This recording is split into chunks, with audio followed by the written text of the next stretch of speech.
Well, I am back and glad to be here. Glad to see Barry and Gurn Jr. and everybody out there in the podcast world. Glad to be back in my seat. Man, I'm ready to go. Missed everybody. Man, we missed you too. We had a good time and all that, but there's been plenty of time where something happened last week, and I thought, I wonder what John thinks about this. Or does he pick his vacation time when Philip picks his? Is that a coincidence? Things like that. But it is good to have you back, and goodness, we got stuff to catch up on. We've also got new stuff to comment on, and there's so many things to begin with. It really doesn't matter what it is, but I was thinking about this guy yesterday with the NBA Finals going on and with the College World Series final and everything. I was thinking of my good friend Fred the Dorfman, who is a big Tommy Fleetwood fan. Ooh. And, every time there's a major, he says, man, I kind of like me some Tommy Fleetwood. Well, have you ever been in this situation? Tommy Fleetwood. I've had long curly hair flowing out of the back. I've been in that situation. He is 34, though. Tommy Fleetwood, Englishman. I didn't realize this. He has never won a PGA Tour event. By gosh, Wally, Dorf, man, he has been, despite all that, Dorf has been he's like that groupie of that college band, and you think, oh, man, these guys are going to be great, and they never end up being more than just, the pride of Tuscaloosa County or something like that. Dorf is all, man, that Tommy Fleetwood, golly. And he was down at the, Travelers Championship. Oh, yeah. 4 holes to go. 3-stroke lead. Loses it in regulation. Didn't even have a playoff. That was a tough 4-hole stretch. Keegan Bradley came from behind, or actually Tommy Fleetwood backed up from in front. Yeah, he did. And it's not like Keegan Bradley. Fleetwood drank a case of Budweiser last night at the hotel. Yeah, he might have drank it Saturday night. On the way to the hotel, and certainly stared at the ceiling most of the night. Wondered what could have been. And Keegan Bradley wasn't super aggressive taking advantage of those holes. Left a couple of putts short that Trevor Immelman commented on, which I think he's a great analyst, along with Dottie Pepper and Jim Nantz, and those folks at CBS do a great job. But that was a tough one for Fleetwood. I mean, I think a lot of people were pulling for him. Of course, Keegan Bradley, they're kind of in his, his own backyard, if you will. The fans were certainly cheering for him. Ryder Cup captain. Heard some USAs out there being chanted when Keegan was playing. But I kind of feel for Tommy Fleetwood. I've kind of always enjoyed watching him as well. Time for him to win. I actually even saw 84 on the PGA Tour, by the way. For 84 on the PGA Tour. That's tough. Tommy Fleetwood. That'll have you pacing back and forth in the bedroom, thinking what could have been. And I even saw little Harris English getting a little TV time yesterday on the broadcast. But Wally, that was a tough one. There's no doubt. And it's tough for me today, Wally, because at least for the next couple of weeks, there will be no NBA.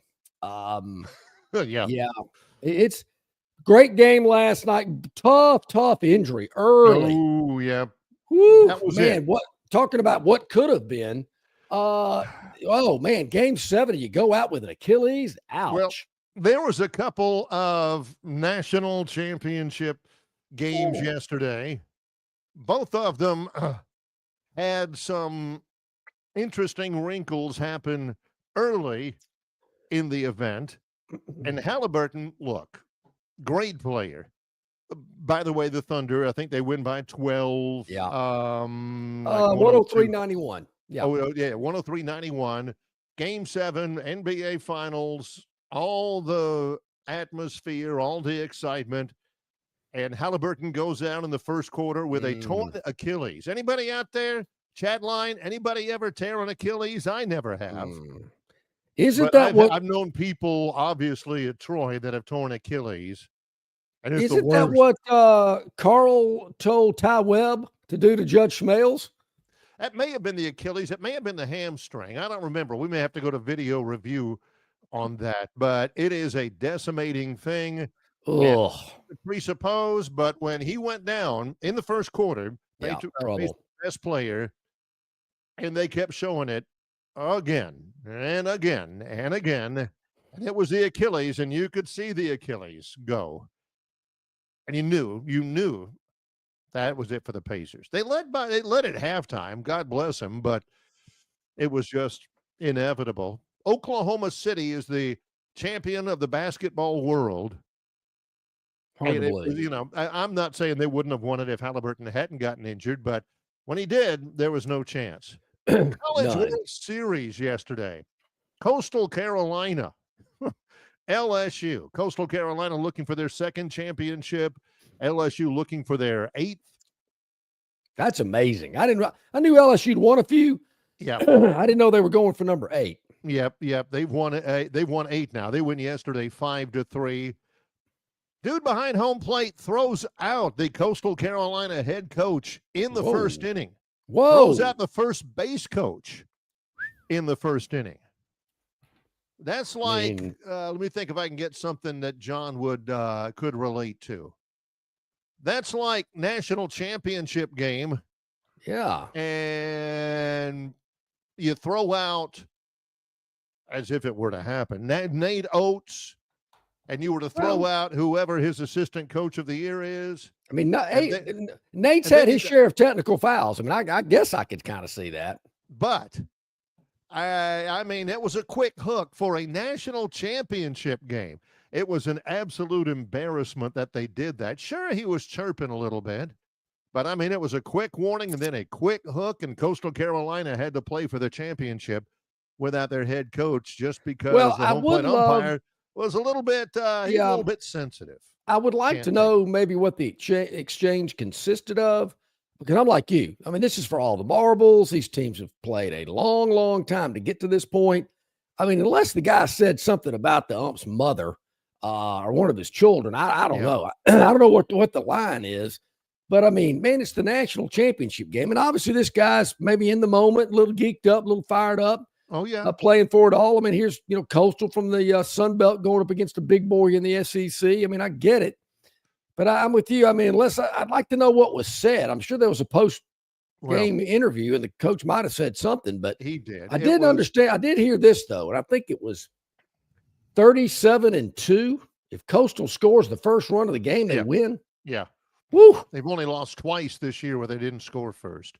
Now, they've scored first, lost the lead, scored again, lost the lead, and won. So, but it's still awfully strong. LSU wins at 5-3, final score. Several takeaways. One of them is, the umpire. His name is Angel Campos. And the exchange was the first base umpire was giving it to the home plate umpire pretty good. And the home plate umpire in the first inning warned him. And the head coach comes out and says, hey, what's the warning for? And I mean, it's crazy. The place was 95% LSU fans. And John and I have had observations about LSU fans in mass.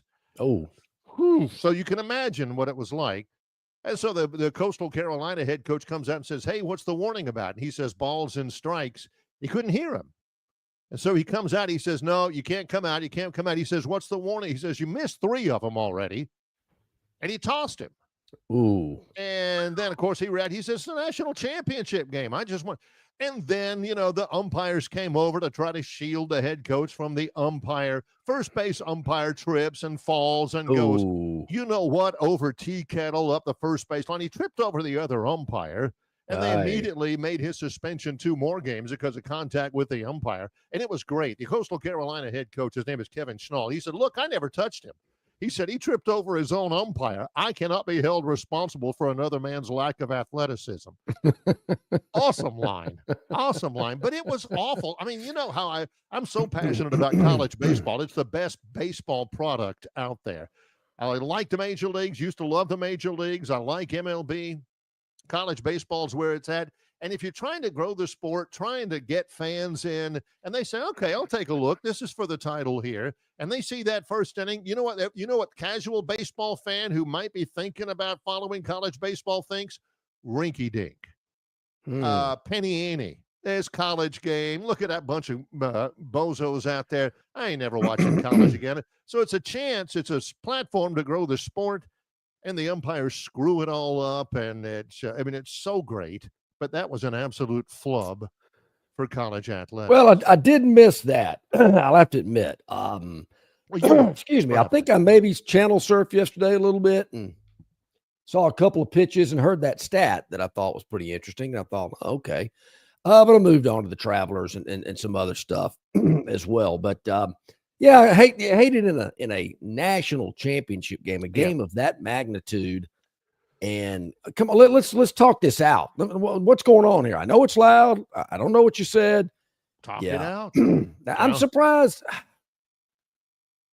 mean, I guess the ump has the final say. He does, but and the weird thing, one of the many weird things about it, is the NCAA issued a statement in the middle of the game about the incident. Normally, the umpires after the game take a look at the tape. The NCAA representative, the field representative, takes a look at the video and all that kind of stuff, and then they determine, man, they were on that quick. They wanted to head this off because they knew what an absolute embarrassment it was for the sport that the umpires handled it that way, and they're trying to do a little damage control.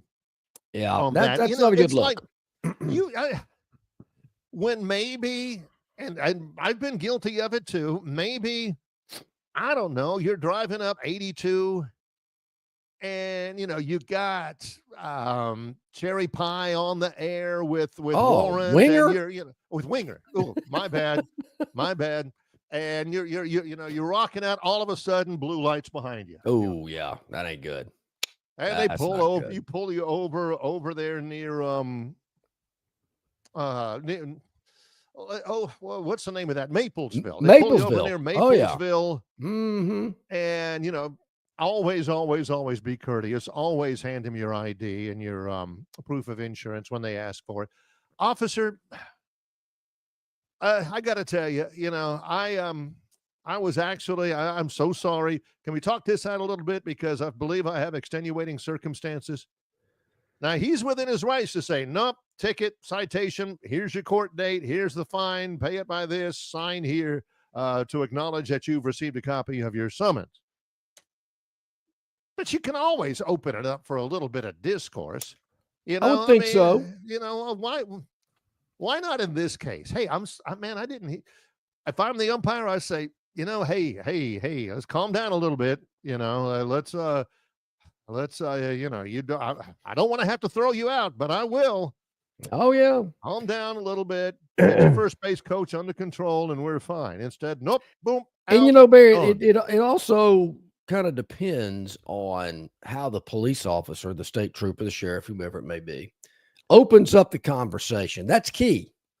That same Highway 82, I was pulled over many years ago, and the state trooper, that big hill in Watauga County, there's a big hill. Everybody knows what I'm talking about. You're coming back, right? You're coming back.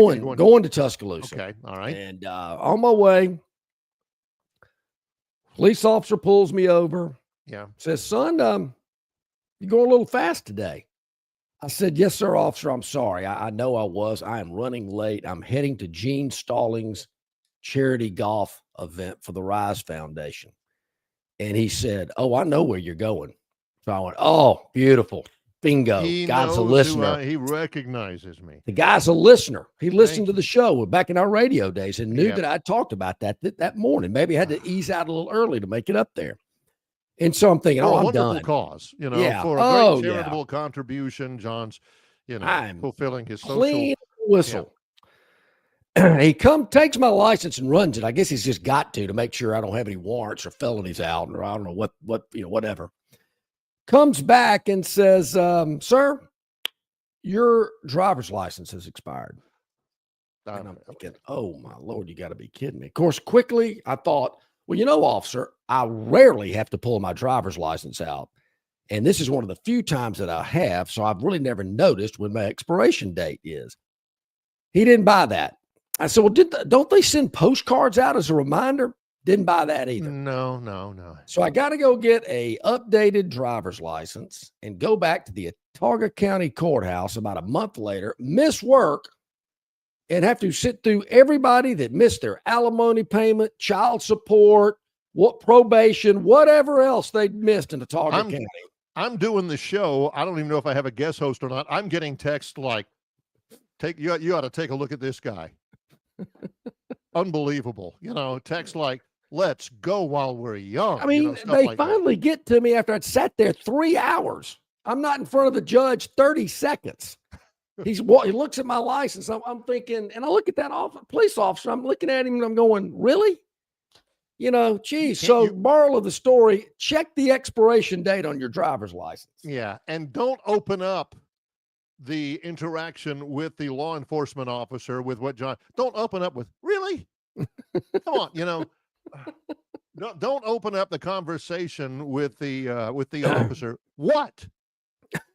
No, always, don't do that. Always be courteous. I mean, anyway. Yeah, so don't even think about that. The home plate umpire was not being courteous. The head coach wasn't being courteous either. But good gosh, talk it out. Give us, hey, now. I don't want to have to throw you out. I can if, you've crossed the line. Get your first base coach under control. Get your emotions. You don't want to get out of this game. It's for the national. It was just awful. It was a great opportunity to grow the sport of college baseball, and they blew it. Terrence, I did not say G. Minetti, but when I rolled the window back up and moved on, I said something else. Yeah. I really said it when I had to go back to guesses on the chat line. Yeah. I really said it when I had to go back to court and prove it that I'd gotten a new license. Unbelievable. Which was when we get back from our first break and more topics and things to discuss, at the bottom of the hour, the voice of the Auburn Tigers, Andy Burcham, is going to join us today. The Moneyline magician, Josh Harris, might be a little fluid with Josh. He says he's got a meeting at the bottom of this hour, hope to be wrapped up by the top of the next. I said, hey, if it's about Moneyline movements, where you take your time. We want to know what the big news is. So we'll do that later today as well. The Phantom's Dog of the Day, the Topic Wheel. We got a lot going on today on this Monday in June. Yes, exactly right. Glad to have him back. He's John Longshore. I'm Barry McKnight. In association with Yellowhammer News, it's Longshore and McKnight, presented by Bud Light. Spring into savings at Stivers Ford in Montgomery, America's best-selling truck, the F-150. You can get every new 2024 at 2.9% APR for 72 months. How about an F-150 Lightning up to $15,000 off plus 0% for 75 months? The ever-popular Ford Bronco Sport as low as $25,990. The Ford Explorer, it started the SUV craze. An all-wheel drive with leather as low as $33,990. That's up to $8,000 off. $15,000 off Ford Expeditions. And what about the Ford Mustang? Starting as low as $29,990. And the all-new Ford Mavericks starting as low as $23,990 and no payment for 90 days. And don't forget about Stivers Ford's mobile service. Get serviced at your home or work anywhere near the river region. It's all at Stivers Ford in Montgomery, where Price sells cars. All right, man, grab a Budweiser and take a knee. It is the best time of the year. It's baseball season. That means sunshine. It means behind-the-back peanut tosses. And it means sharing some cold, frosty Budweisers with your boys. Because there's nothing more American than watching America's game with America's beer. So let me ask you something. Are you ready to bring your A game? Are you ready to cheer every frozen rope down the line and amazing catch at the warning track? Are you ready for pitchers' duels and slugfests? Tell me, are you ready for the thrill of an incredible walk-off victory? I can't hear you. Are you ready for Budweiser and baseball? Then get on your feet, raise an ice-cold Bud, and let's make this season larger than life. Great times are waiting. Get some Bud! Enjoy responsibly. Budweiser Beer, Anheuser-Busch, St. Louis, Missouri. Located just 8 miles north of Alabama's state capital, Capitol Hill features 3 18-hole championship courses. With more than 1,500 acres of golf and nature, the pure magnitude of this facility is amazing and allows each course to be drastically different from the others. Capitol Hill also features an innovative 360-degree driving range, 400 yards in diameter. Capitol Hill offers a fully stocked pro shop with the latest equipment and apparel. Great food and beverages in the clubhouse can be enjoyed both before and after your round. Get your group together and hit the trail. Go to rtjgolf.com/Capitol Hill for tee times and more information. Okay, about 20 minutes past the hour on this Monday. Andy Bertram at about 10 minutes, voice of the Auburn Tigers. Looking at the River Region Straw chat line here this morning, I see that our man John Colquitt is checked in this morning from the desert Southwest. Very nice. Yeah, says, good morning. I'm in New Mexico this week. Flew out of MGM. Outstanding. We'll be there later this week. Whoa, glad the NBA is over. Come on, John.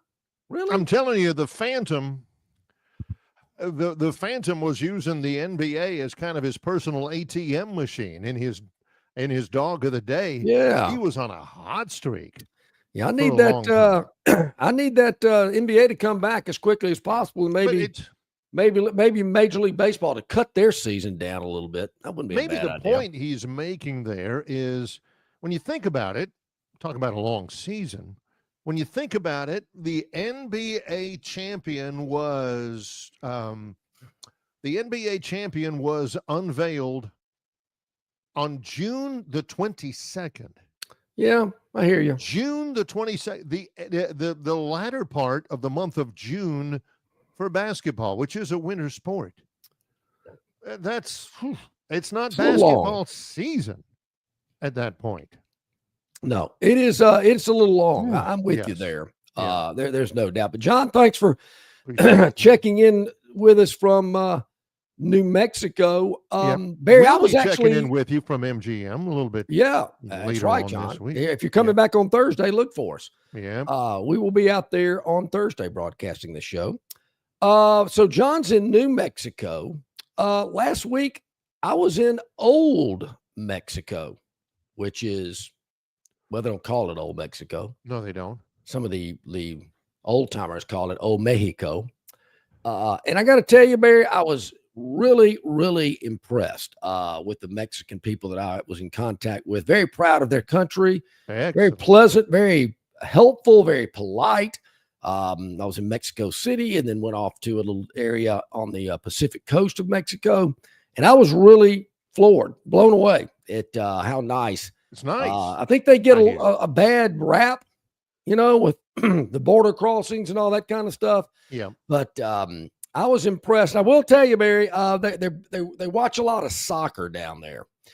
So I didn't get to watch a lot of baseball. I know that, probably doesn't surprise you. I had to check scores to see what the Braves were up to.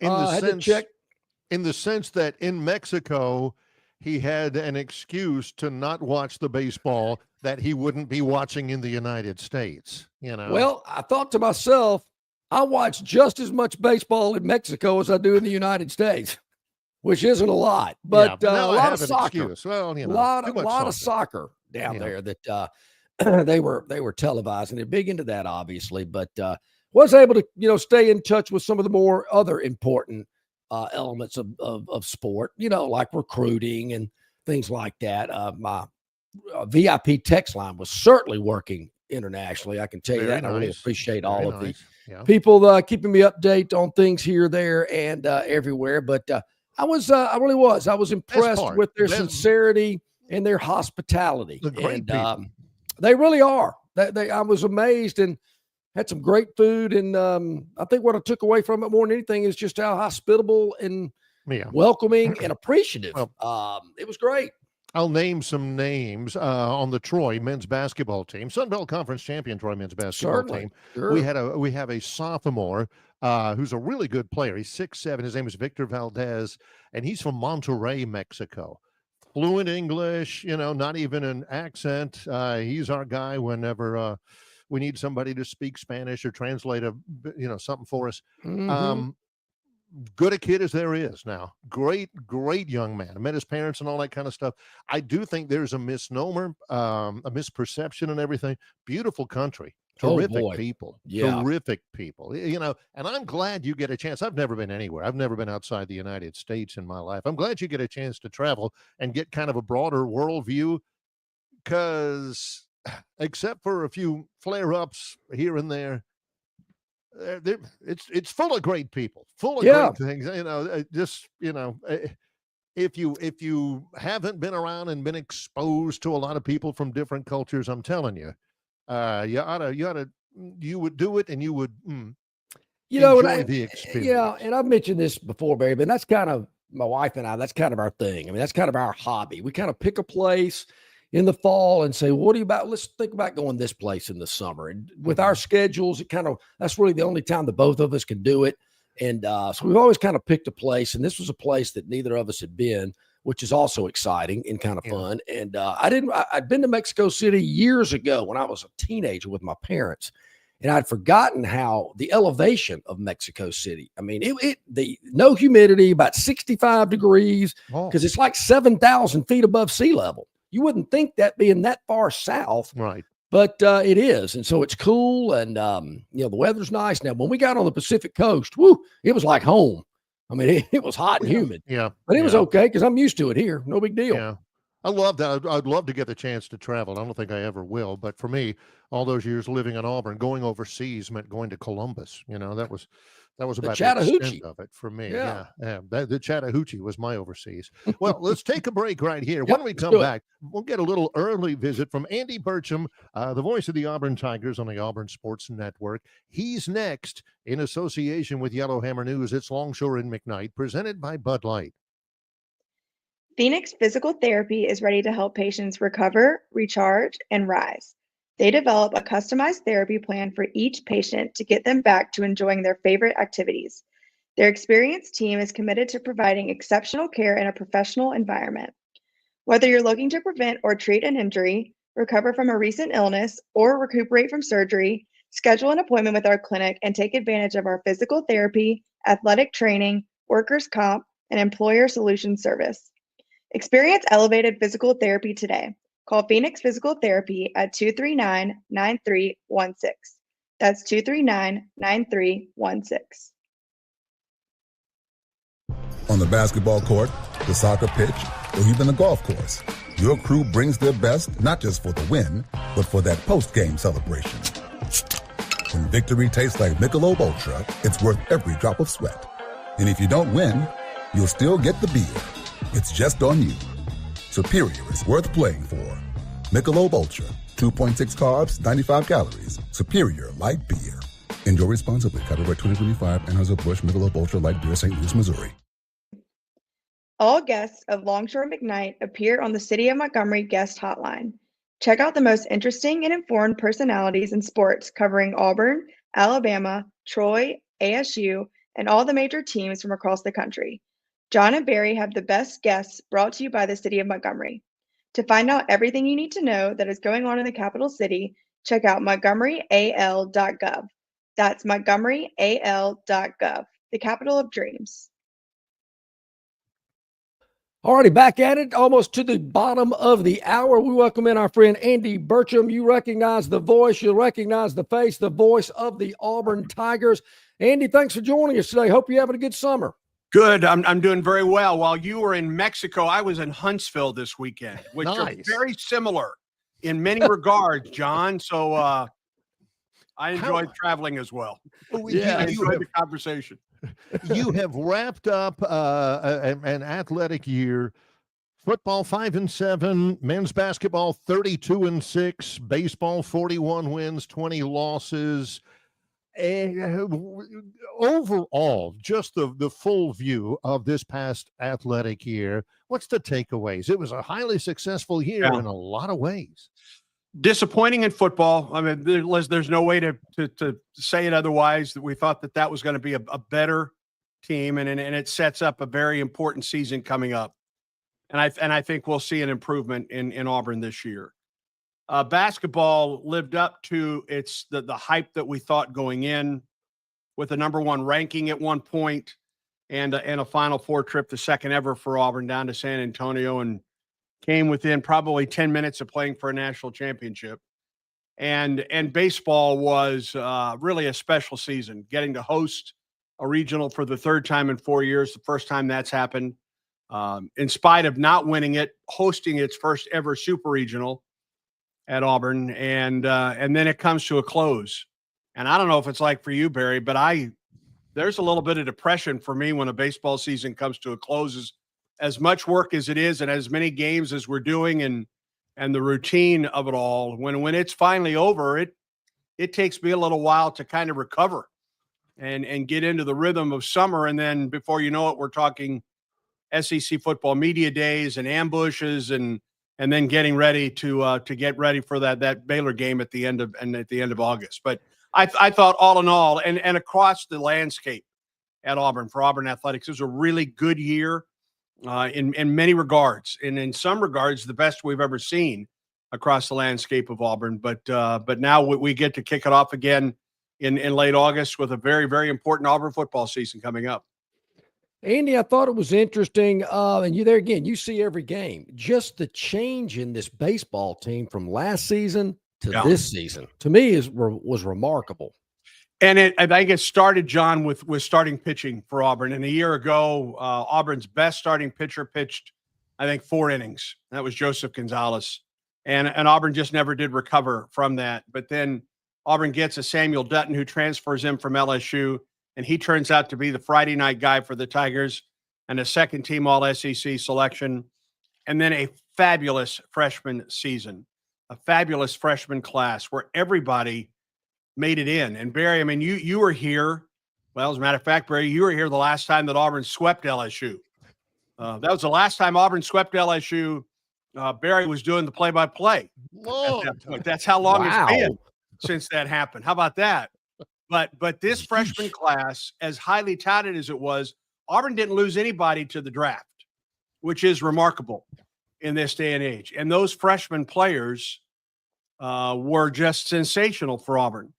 And a guy like Chris Rembert, who is a freshman All-American at second base and in the outfield for Auburn, and Chase Fralick, who ended up being Auburn's everyday catcher, was a freshman All-American and an all-freshman selection. Bub Terrell was terrific in the outfield for Auburn. And then you add Christian Chatterton and Andreas Alvarez, that turned out to be 2 of Auburn's starting pitchers on the weekend. All of those guys are freshmen, and they all contribute and all were key pieces too. And then you of course have a guy like an Ike Irish who is going to go down as one of Auburn's best players ever in his 3 years at Auburn, likely to be a first-round draft pick next month.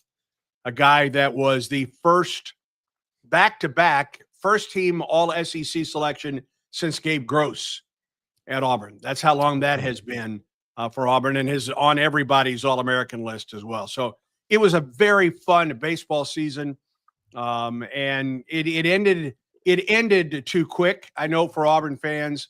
But let me say this as well, guys. In addition to what this team did on the field, with the transformation of Plainsman Park, with the addition of the 984 Club, and on top of the War Eagle Wall, and what they did in the Tiger Terrace, what they did in the Super Regional, on top of the Josh Donaldson Hitting Center out in Wright, the Broadway Club in what used to be the press box. It was unprecedented attendance at Auburn this season, and it just sets up, I think, for a terrific future with Butch Thompson as the Auburn head coach. Definitely going to get to the look of the football program heading into the season, which begins in 9 weeks. But I wanted to talk about this, since you opened up talking about, you spend a little time after the season's over and there's a little depression setting in and you're trying to take a deep breath beforehand. I am an inveterate, look it up, John, an inveterate viewer and listener of the Talking Tigers podcast. I always have been.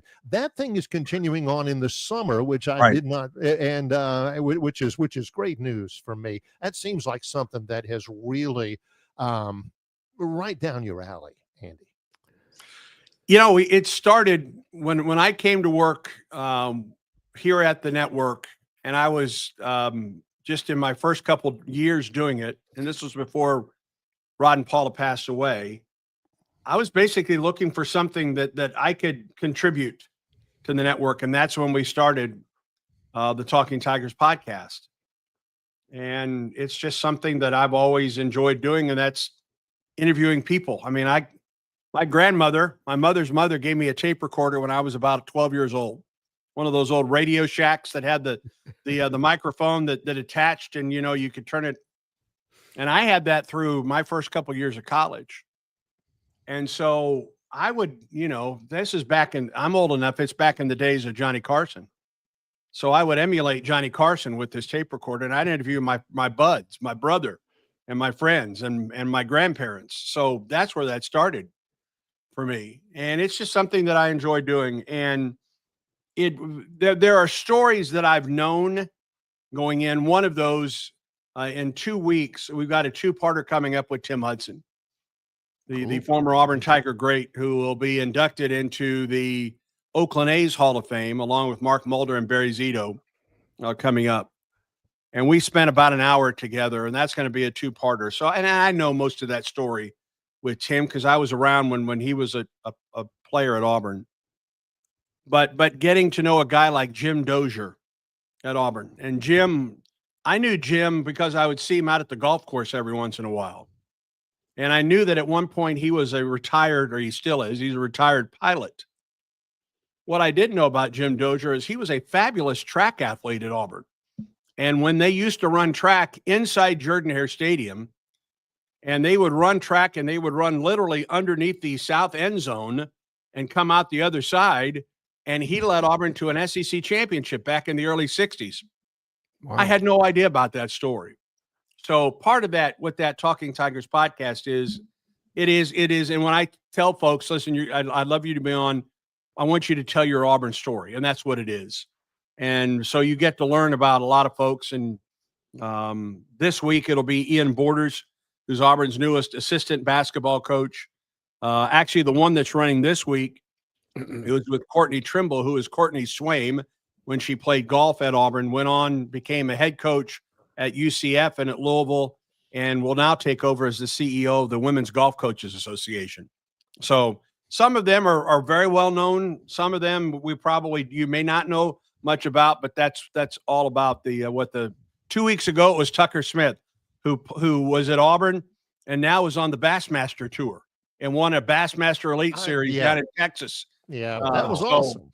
Yeah, was a national champion in high school, a national champion at Auburn, and now is fishing on the highest level. So I love to get to know these folks and let them tell their stories. So that's what the Talking Tigers podcast is all about. And so it continues through the summer. If you have any ideas, let me know. I'm always looking for ideas for that. Andy, I'm curious. Like Barry and myself, we've seen a lot over our years. But there's a new change in college athletics with the House settlement, with NIL, with transfers. I'm just curious your thoughts about what's happening in college athletics today. Well, and guys, I mean, you do this as well. And when you go out and when you speak to various, whether it's Auburn alumni groups or civic groups or whatever, that's one of the very first questions that I get.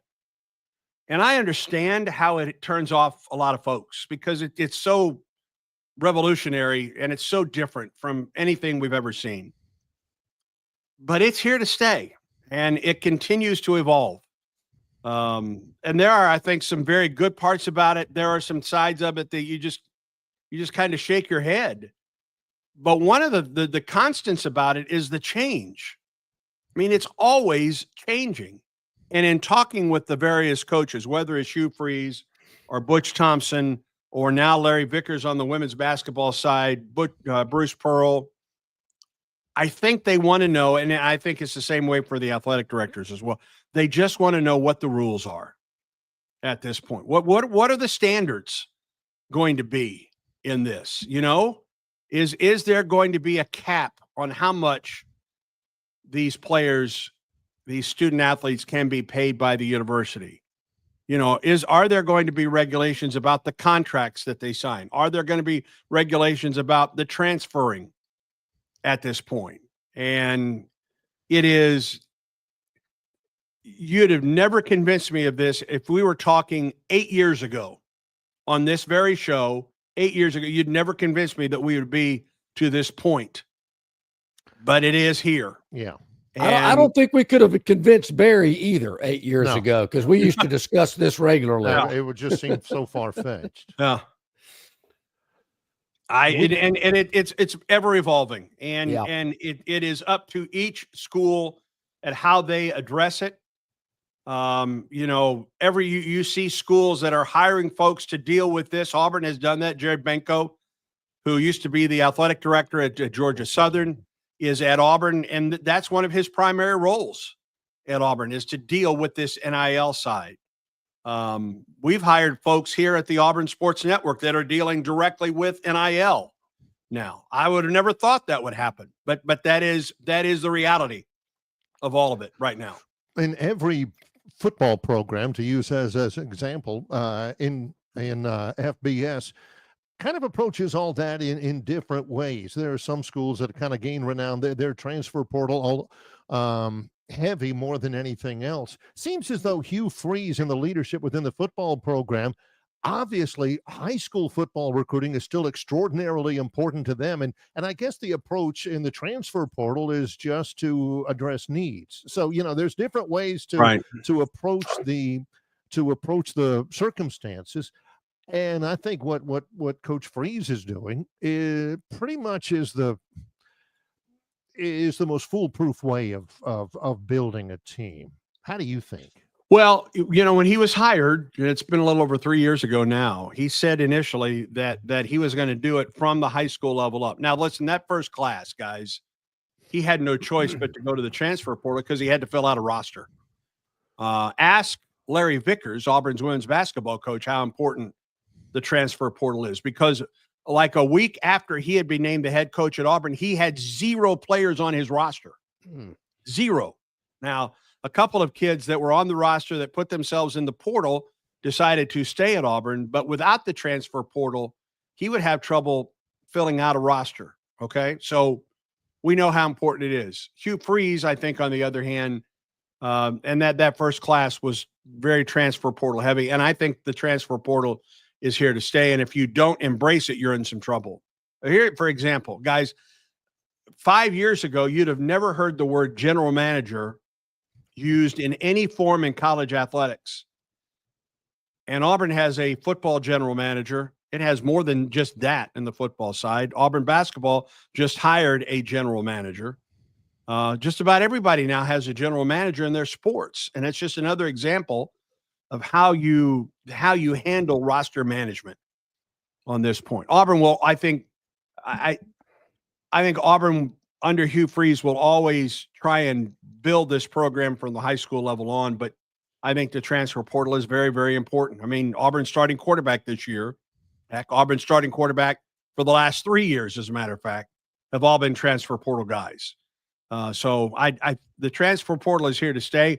Will it stay where it's unlimited? How often you can transfer? I don't know at this point, but it's here to stay. And if you don't embrace it, I think you're falling behind at this point. For some, they don't embrace it quite as much, but for others, it's an opportunity to even the playing field. Another topic I'd be curious to get your thoughts on. It's been talked about a lot. The SEC going to 9 conference football games and the playoff possibly expanding to 16 teams.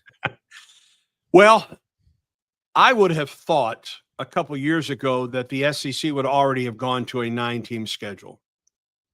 And certainly I'm so far off of the path of the inside folks and the folks making the decision here. I do believe it's coming down to how much money is ESPN going to pay for that 9th SEC game at this point. I do think that's still the final determination. I think a lot of these coaches are saying, why should we add a 9th SEC game when they're so very important to try and getting into the playoff at this point?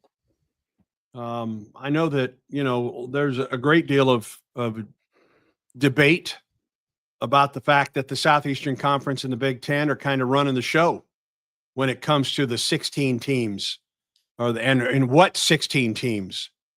And are we going to see a difference in what we know now as the SEC championship weekend in Atlanta? Is that going to more than just one game at this point? I think that's a definite possibility that it's not just a championship game, but it's a qualifier to get into the playoffs at this point. And in one regard, why not do that? Because that's more money for the Southeastern Conference at this point. I can understand that. Yeah. So I do think we will eventually see a 9-team schedule in the SEC. But I think that more money has to come into this league to be distributed to the SEC schools before they go to a 9th SEC game at this point. That's my opinion. Yeah.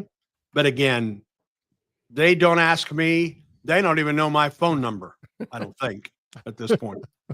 There may be a file up there, and perhaps there is. There may be a dossier. Who knows? Yes. There may be something like that. You mentioned this, and I want to follow up real quick, and we'll let you go. You mentioned in opening that this is a very important season for Auburn football. I'm not going to ask you to put a win total on there, but I do want to ask you what the temperature is of the Auburn fans about what they'd like to see in the opening game on that August 29th. I think it's an important game. I think it's a really important game for Auburn because it is a high-profile game for Auburn. It's a game that Auburn opens up on the road. It's not the neutral site game that Auburn has played in back in 2019. My first game as the voice was that neutral site game down in Arlington, Auburn, and Oregon.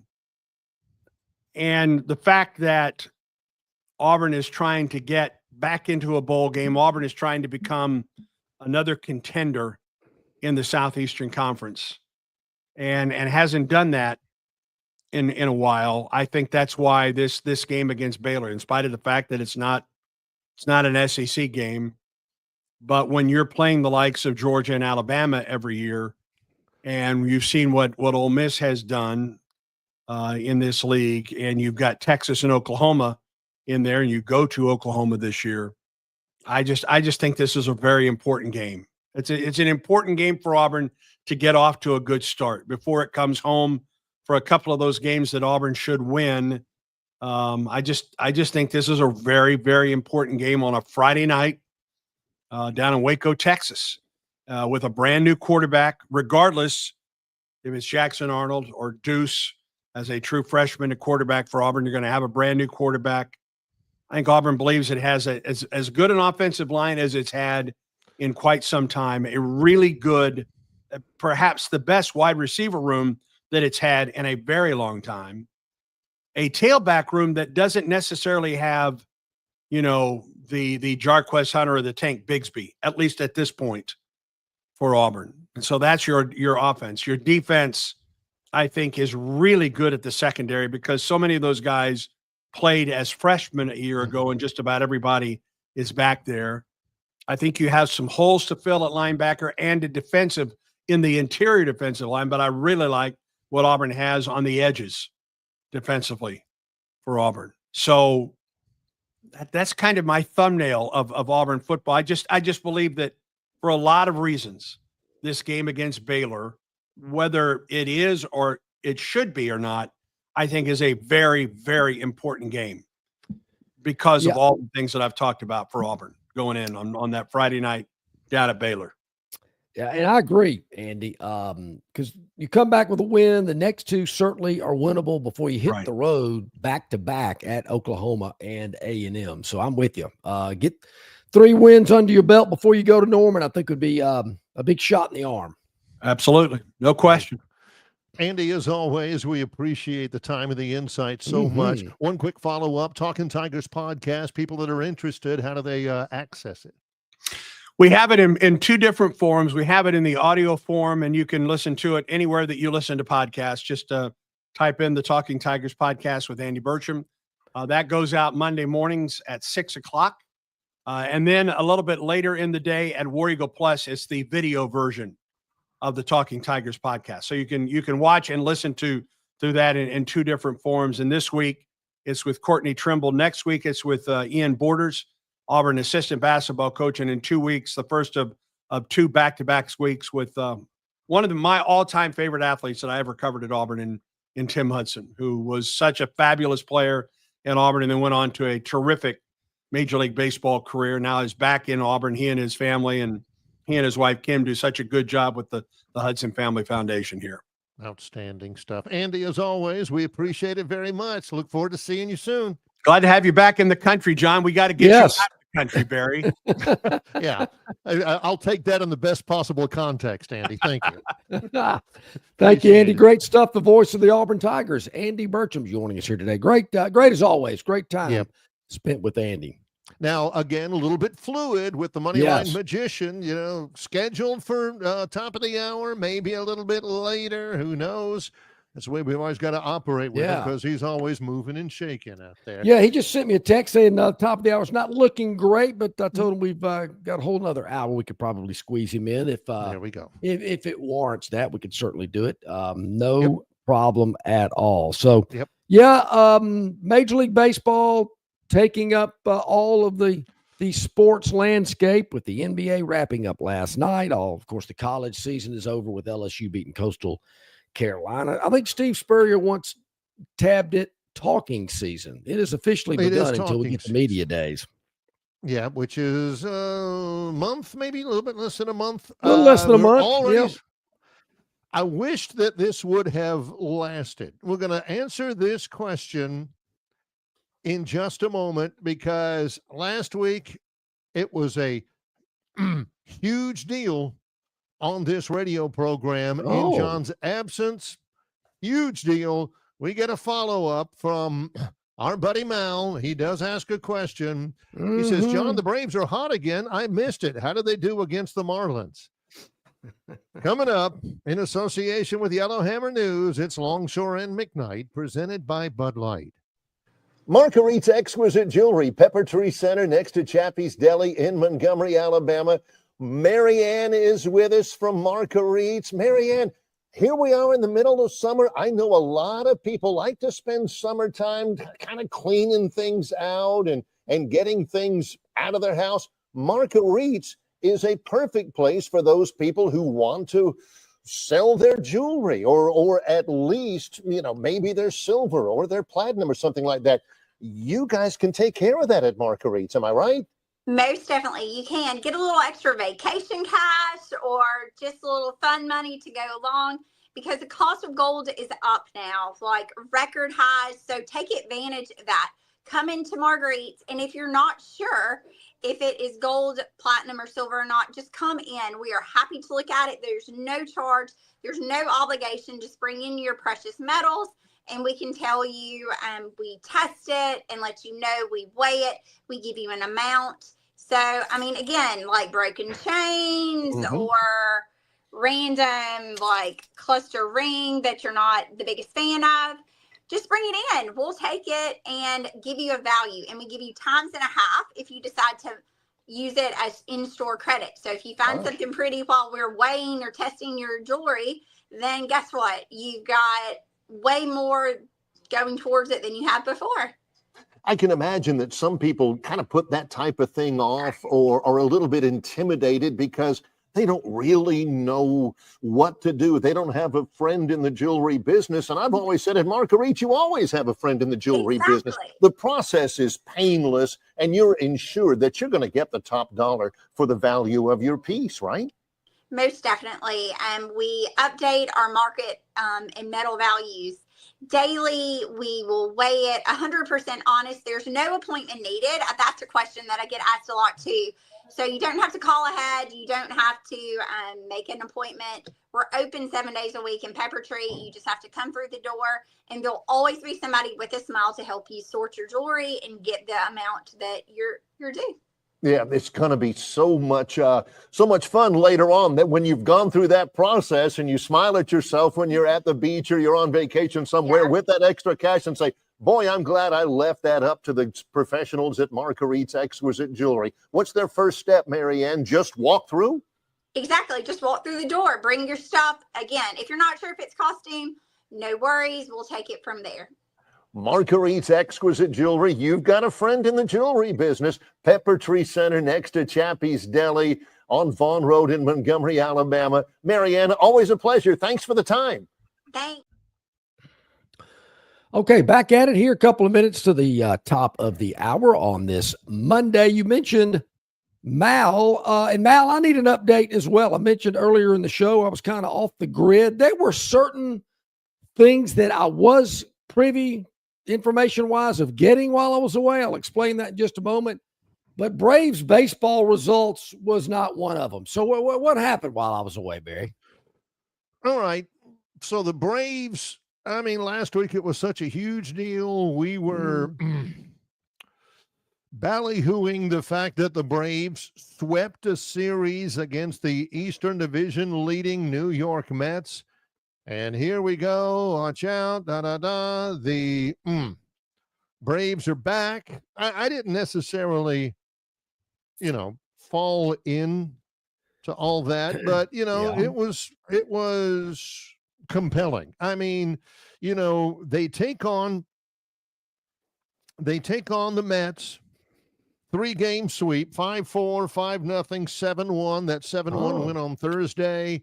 And man, I maybe got a little bit giddy on the Friday show. Here we go. And now that you beat the Mets and you're on a bit of a run, you've won 3 straight series. You got a chance to win your 4th straight series against the lowly Marlins, who are terrible. John, they're terrible. Yeah, pretty bad. Well, they lose the series against the Marlins. They lose on Friday. They win, shut them out on Saturday. Yeah. They lose on Sunday. Sure. So against the worst team in the National League East, they lose the series. Against the best team in the East, they sweep the series. Now they open up a series, a 4-game series. With who? Against the Mets in New York. Yeah. Payback This is why this was important. Mets 3 games at home, sweep those 3, and you think, hey, here we go. They're starting to figure things out. Now they can, keep it going against the Marlins. And yep, John, you're exactly right. John Dent, John Longshore has pointed this out over and over and over again. The Braves have a history of losing to the Marlins. John will let you know that at the drop of a hat. So, you figure, okay, we're going to beat the Marlins. We just beat the Mets 3 games. So you lose to the Marlins. Guess what's next? 4 games against the Mets, 3 games against the Phillies. That's the next 7 days for Atlanta. Michael Harris ain't hitting. Ozzie Albies ain't hitting. The pitching has been perfectly fine. But goodness knows they can't hit their way out of a wet paper bag right now. So frustrating. Mal, I think the next couple of series are going to be very entertaining for you and me. Maybe so. Just saying. So as I mentioned, Barry, as we get close to the top of the next hour, I was a little off the grid and quite honestly wasn't really looking for baseball scores. Good. Look for a few NBA scores to see how the series was going. I checked in on the College World Series a little bit, but never did I have a worry or a concern that the River Region Straw VIP text hotline would not keep me up to date on what was going on. Like, I don't know, some guy jumping ship and going to Georgia, some recruit, or that Vandy's got a higher rated recruiting class right now than Auburn does. So I was definitely kept abreast of all of that type of stuff. It's in case you're wondering, and I know I'm going to get some people ask me about that. It's a different, somewhat different, not totally different constituency on the River Region Straw chat line than it is on John's VIP text line. You have to be recommended for that. It's kind of like Augusta National. Grow a rigorous background check. John sits there with the little lady in the projector room, and they flash somebody up there, and they throw popcorn and beer cans at it. And John's like, "Come on, honey, he's a legacy. We need to do so. You have to. You don't just fall into getting John's VIP cell phone number. So don't. I wouldn't even try. It's one of those deals like if you have to ask somebody at Augusta National, hey, would you sponsor me? Huh? You're out. Then you're out. I mean, just by the sheer asking, you get disqualified sometimes. So yeah, the fact that the people who have made the cut, who have made the grade, and have access to the VIP text line, the fact that they are familiar with a name like not only familiar with a name like Shardarius Tootle, but will actually take it seriously enough to say, "Ooh, John, did you hear about the kid who flipped from Auburn to Georgia over the weekend?" Oh, yeah. I don't even know how you put that in a text, but hey, Shardarius Tootle. I got that. You know, it's not the same though as it used to be, right, guys? Because I'm with some of the same guys on John's VIP text line. My standards are obviously a lot less in terms of who can text me. It's much more widespread. Yeah. But it's interesting to me because I want to. Does it feel the same when you're texting? Are there international rates? When you're texting John and he's got his feet in the sand at Punta Cana or Puerto Vallarta or someplace, and you say, obviously this kid likes Georgia's chances at a national championship and thinks he'll be developed and, thinks the coaching staff is much more upfront, when really it's probably 100% about Georgia's going to pay him more money. Does it feel the same knowing that it's not the same old stuff? And even if you do say, Georgia must have gotten out the checkbook, or Auburn didn't bring a big enough checkbook, and it doesn't feel the same as it used to because you can bring out a checkbook now. It's legal. So, yeah, Barry, that's the first thing that I thought of. That How kid much would have is gone Georgia to Tennessee paying this Martin. guy? Yeah. If the money had been right. How much is he getting paid? I hate to say that, but that's the first thing that I thought of. And then, of course, the second thing was, what does Bada Get a Message Board say about this? So I immediately checked in on that as well. And I will tell you, the internet was very good, very strong. Canada and Mexico, I guess it's part of my plan. I didn't know it was, but I could make a call and text and email just like I was here in the States. So it really wasn't that big of a deal from that standpoint. Now, my daughter was in Europe about 3 weeks ago, and she says, "Dad, I can't use my phone. Can you, whatever you can do so I can use it?" Of course, my first thought was, well, you're married. Can your husband do it for you? But the sweet dad that I am, I said, "Sure, honey, I'll be more than happy to do that." Nice. It was like $30 for her cell service to work in Europe. But in Mexico and Canada, it's part of my plan. That was kind of nice. I didn't know that. Nice. That was kind of nice. A nice, freebie that I didn't know I had. Mm-hmm. Yes, I was kept abreast of things like that were going on. Football camps, visitors, things of that nature. That kind of good stuff. So I appreciate the VIP text line keeping me updated on everything that was happening and knowing not to worry about sending me scores of Braves games.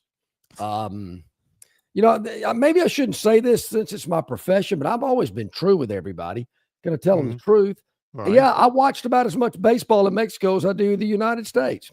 Yeah, but now he's got an excuse. If people, if people are looking for, man, why didn't John watch any baseball? Hey, I was in Mexico.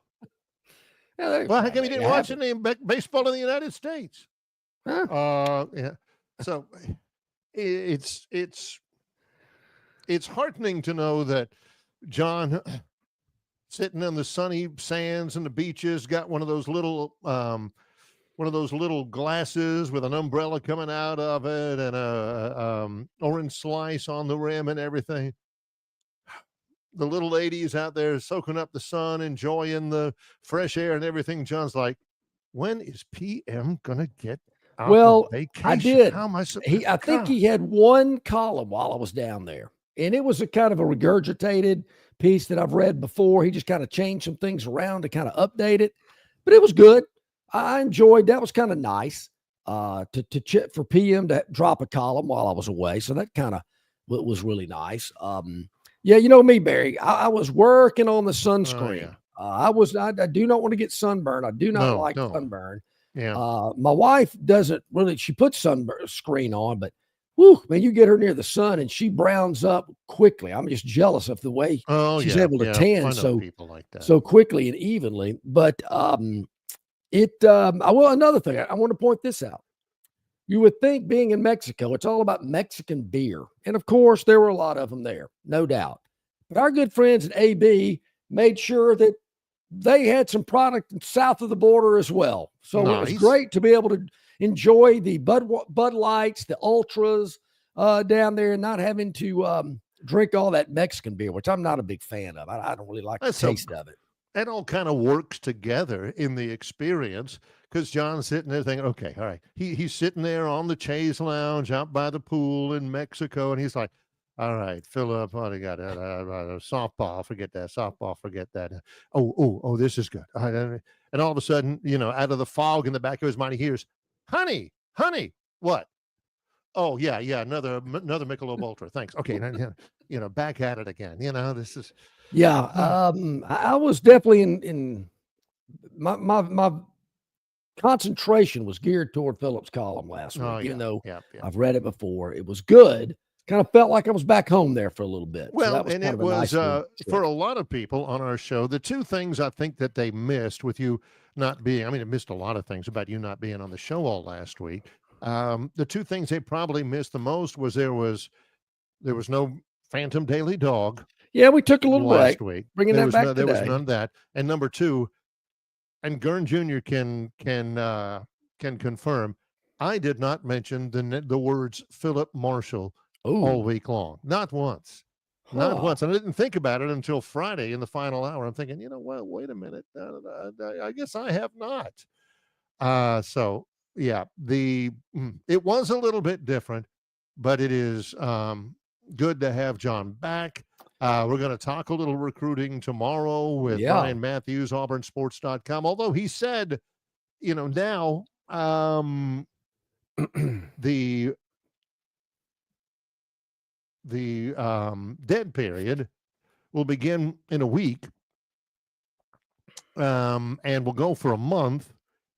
So this last weekend was the last week that you can have official visits. Auburn said, nah, we're fine. We're good.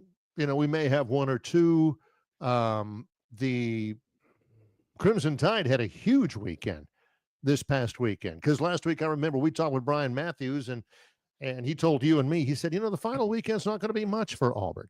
And so, I confirmed that with him this past Tuesday. And then Thursday, Rodney, is it not going to be much going on recruiting-wise in Tuscaloosa last weekend before the dead period? He said, no, it's going to be huge. Yeah. Got a lot of people coming in. And I'm thinking, what's the difference in approach right there? Do you just blow off an official recruiting weekend and just, we'll get a couple? I don't know, man. That's why guys jump ship if you're not having something the last weekend. I don't know. We'll see. Chris the Bammer wants to know when Barry's going on vacation. I believe next week for a couple of days. Yeah, well, I am Monday and Tuesday of next week, which is is it not 4th of July weekend? I don't know. That is the 4th of July week. Yeah, we're taking some time off to celebrate our nation's independence ourselves. But yeah, next Monday, a week from today, and Tuesday, I'll be out. Dee and I will actually be in Greensboro, North Carolina, to receive the Sportscaster of the Year Award in the state of Alabama from the National Sports Media Association. Mike Tirico is the presenter. I'll get a chance to get to meet Mike Tirico and everything. They got a big reception this Sunday up in Greensboro with everybody, bending an elbow or two and shooting the breeze and everything. I'm not a huge reception guy, but we'll go to that. Dee will enjoy it. And then Monday night is the actual ceremony and all that. So that's going to be pretty cool. I'm looking forward. Yeah, that is going to be well-deserved and a lot of fun. Looking forward to hearing how that, and where you say Greensboro, North Carolina? Greensboro, North Carolina at the Grandover or something. Fair point here from Theotis. He said, this is untrue though. He says, I think Barry was on vacay from January to August last year. That's well executed. I still had a job, by the way. I still had a full-time job and all that. So, that's not wrong. Yeah. But, that was a tough period for both of us, Theotis. Yeah. Believe me. Yeah. Theotis asked the question, going to North Carolina for an Alabama award. Here's the deal. It's the National Sports Media Association banquet. Every state has a sportscaster of the year and a sports writer of the year. And I mean, the guys from Idaho will be there. The guys from Wyoming will be there. The guys from New York and Los Angeles and Hawaii are all going to be there. So it's an Alabama award, but it's from a national thing. David Crane from UAB will also be there as well. So yeah, is everybody going to be there? I think Kevin Harlan's going to be I like that guy. Presenter, stuff like that. So yeah, Mike Breen, all that kind of stuff. Kevin Harlan, NFL guy, NBA guy, like him a lot. But gosh, you're going to have a lot of those kind of guys out there. So we've got that next week. As far as a vacation goes, a lot of it depends upon my schedule, because my schedule's like Andy's. Pretty soon we've had Trojan Tour events. Pretty soon we've got the women's clinic. You've got the men's, the football fan appreciation party and all that kind of stuff. So we'll find some time, but it's never enough before we get back to the grind. So that's where we stand. That's where we stand. You're right about that. And as Barry mentioned, SEC football media days in about 3 weeks, I believe, if I look at the calendar, somewhere around there. So we'll be over in Atlanta bringing you all the news and all the talk from media days and what all the spin is. Always, you got to decipher like fantasy from reality at media days, because there can be some stuff that gets thrown out there. You go, wait a minute, is that? I don't know if I'm buying that or not. Which is good for John, because when he reads it on a sheet of paper, a spokesman for the Big Ten Conference asserts this, and John's like, I want somebody in the SEC to look me in the eye, across from me on camera, and tell me, because number one, it's never been personal, but Bill, our guy from the college football, Bill Hancock. Yeah. Oh, yeah. Super wonderful human being. There's not a person, it's very rare in our business, in sports, that somebody is universally popular. Bill Hancock, one of the nicest human beings on the planet, the executive director of the college football playoff for many years. He's retired by now. And if he wrote something out, John would say, okay, all right, that doesn't make any sense. No, this may be okay and everything. But sitting across from us, with as earnest and as nice and as pure a heart as you possibly want to say, he would tell John and me, with the purity of soul that's remarkable, John, nobody's asking for an enlarged playoff. We haven't heard anything at all about an 18. We're not talking about it. 16-team playoff. It's not something that's even been up for discussion. And John, at that point, knew that he was being sold a bill of goods. Yeah. If he's reading it on a piece of paper, John's like, I can read between the lines a little bit, but I don't know. When John looks at you in the eye and he says, this guy's not telling me the whole story, it has a little bit more of an impact on John's decision making. Yeah. He's not telling me. So that's not the value and I'm with of you. SEC media days. That's I like Bill Hancock. He's always been nice to us and given us a lot of his time. Super good guy. And I get it. He can't tell us, right, all of what's going on. But whenever he left our visit, and super nice guy, and I can't say enough wonderful things about him. When he left our visit, and I'm like, all right, I am glad he told John what I have believed for many years, is that it's not even a topic of discussion. They're not even close to A, establishing a college football playoff, or B, when it got established and John immediately moved towards enlarging a college football playoff. Certainly. And he looked at John and said, no, we're not even talking about that. Soon as he left the airwaves, put his headsets down, walked off to his next interview, John says, you know what that means, right? And I'm like, yeah, I know what that means. That means that we're not going to have, he says, no, exactly the opposite. He says, it's coming. I never felt more strongly about it until after I just talked to him. And I'm like, John, he just flat out said they're not doing it. I heard what I heard what I wanted to hear. Could not be. Yep, it is fast approaching, and I couldn't have been happier about it. All right. Where did we get that from? When we come back, the Phantoms Dog of the Day. We're bringing that back after a little hiatus. Also, I see Gurn's got the topic wheel set up there as well today. Gurn had a big week last week with the topic wheel, above and beyond. We got 6 today. Last week, the topic wheel was phenomenal programming. He's got a reputation to uphold with this topic wheel. It's going to be good. Also, hopefully a chance with the Moneyline magician, Josh Harrison, a little bit as well. In association with Yellowhammer News, it's Longshore and McKnight, presented by Bud Light. Known by avid golfers as one of the most beautiful and challenging stops on the Robert Trent Jones Golf Trail, Cambrian Ridge in Greenville lies just 40 miles from Montgomery. It is well worth the ride for any golfer looking for 27 holes of jaw-dropping golf.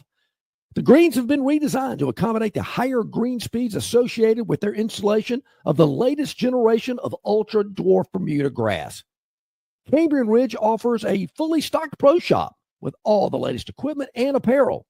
Great food and beverages in the clubhouse can be enjoyed both before and after your round. Get your group together and hit the trail. Go to rtjgolf.com/Cambrian Ridge for tee times and more information. The Bush Guide, cold and smooth survival skills. For a successful stint in the great outdoors, pack accordingly. Place heavy essentials near your spine for stability in rough terrain, with light items near the bottom. Now, you may be wondering, where does the Bush Light go? In your stomach. Bush. Head for the mountains. Enjoy responsibly. Copyright 2023, Anheuser-Busch, Bush Light Beer, St. Louis, Missouri. You're not buying sticks, stems, and pine cones. You're buying premium long-diddle pine straw from River Region Straw. Kenny and his staff have access to the best pine straw in the River Region, full of color that will last all season long.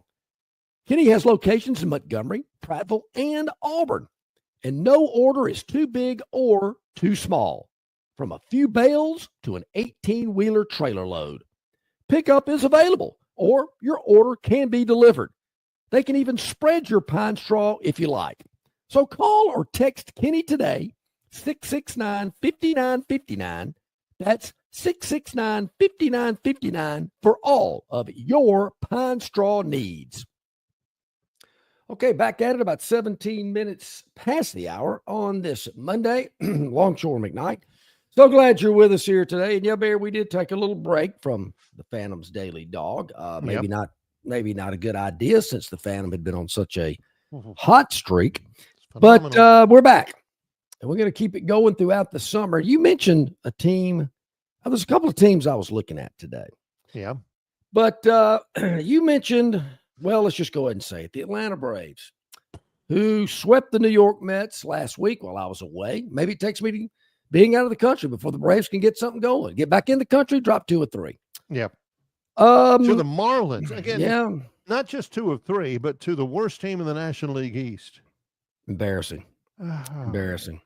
I'm sure they'll have the Marlins up again pretty soon. But tonight, Barry, the Braves are at the New York Mets again. They're playing the Mets again. Yeah, they're just playing them in New York. Yeah. So the Braves, beat them 4 last week? 3. 3-game series, won all 3. All right. One off. They scored some runs against the Mets. I heard you reel off the scores. Braves, crossed the home plate quite a bit. Mm-hmm.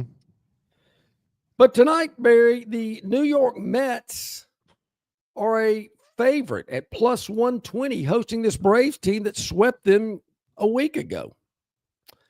This game's at 6:10 tonight from Metropolitan Stadium. I guess it's still called that. Oh, no. No. It's Citi Field in New York. Citi Field. Yeah. Okay. Yeah, that football team plays at CITI. Yeah, it's named after football a bank team now. plays Metropolitan Stadium. So I'm wondering to myself, why are the Mets laying 120 tonight to a team that swept them less than a week ago? Something smells fishy here. Now, you're going to have to tell me about these two guys on the hill tonight. Schwellenbach. Spencer Schwellenbach for the Braves. Yeah. He's been good. The pitching has not been the problem for the Braves. Schwellenbach, 5-4, 3.26 ERA.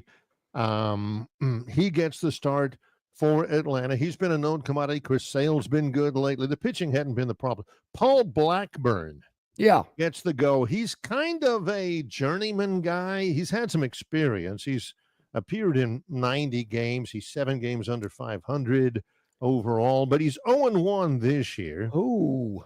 Has not pitched a lot. This is only his 5th appearance. He's 0-1 with an ERA almost at 7.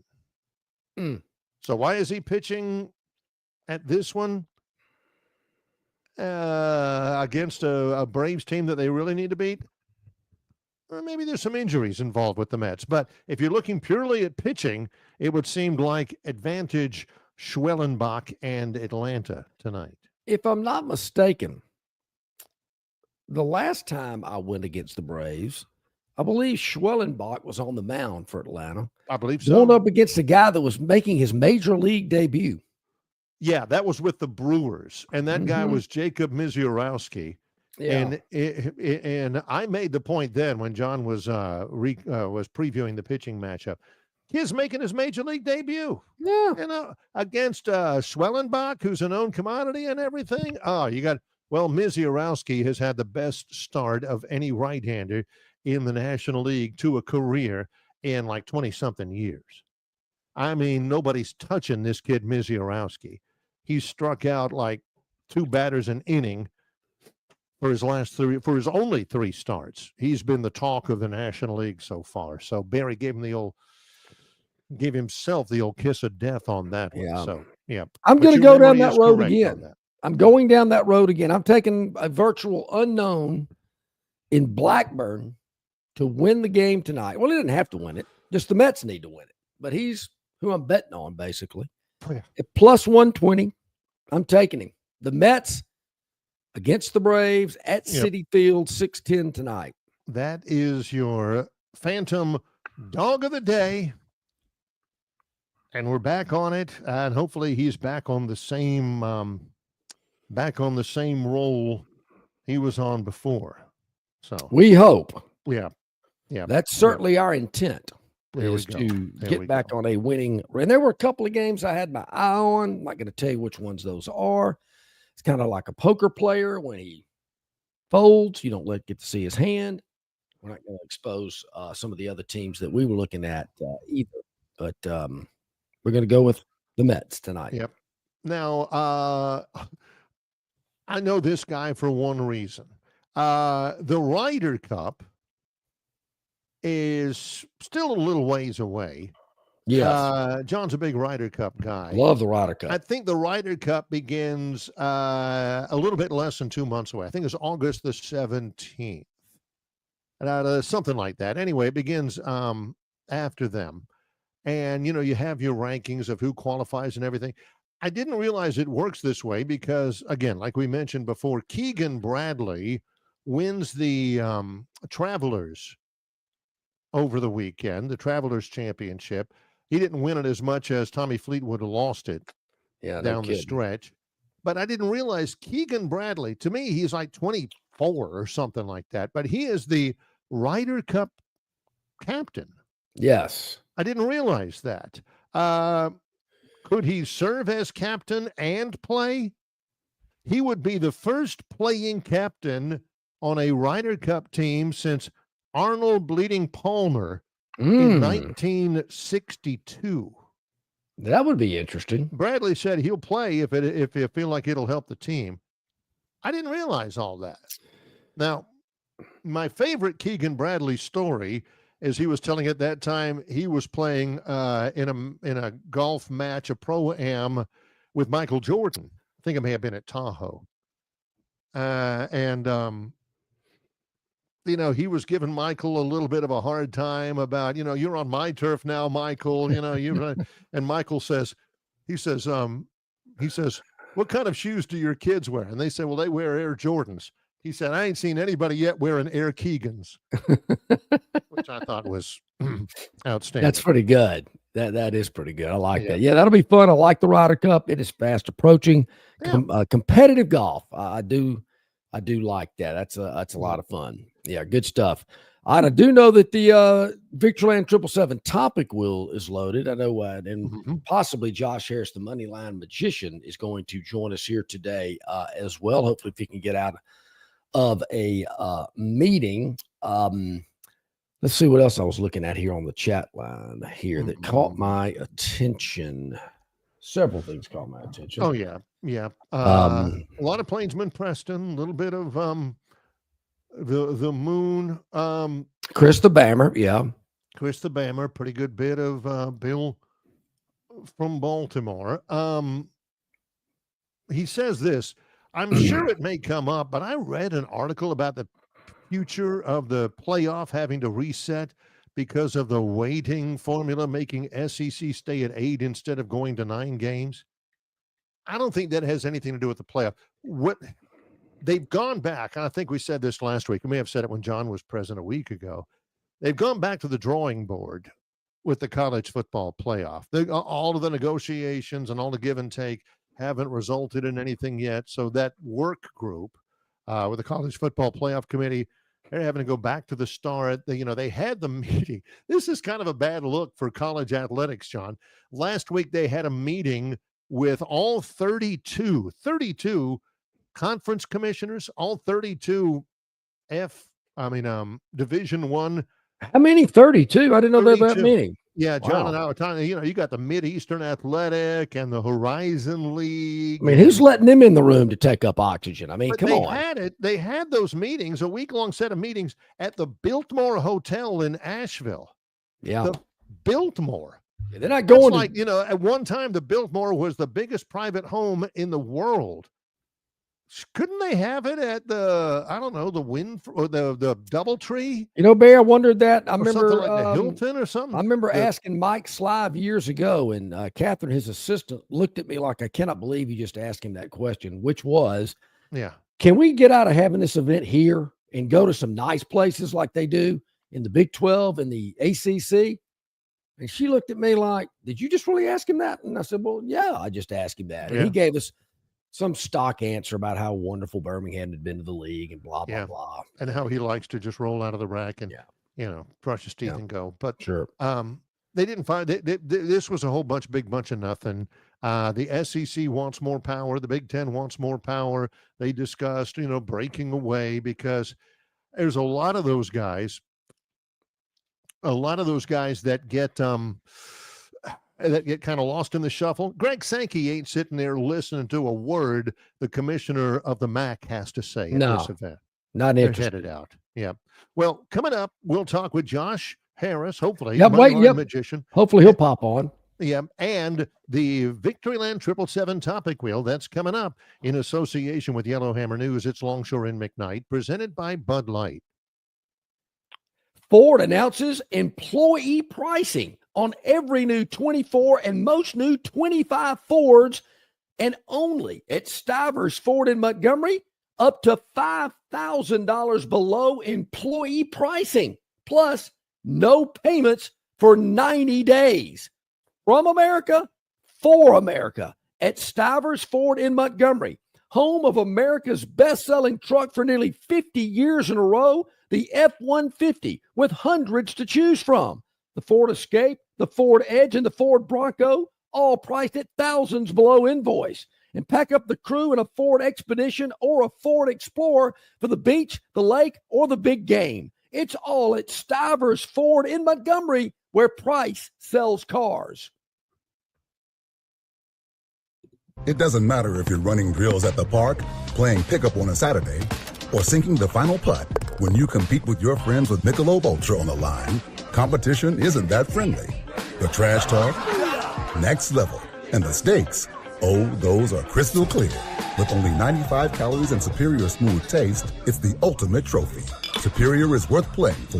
Michelob Ultra, superior light beer. Enjoy responsibly. Copyright 2025, Anheuser-Busch Michelob Ultra Light Beer, St. Louis, Missouri.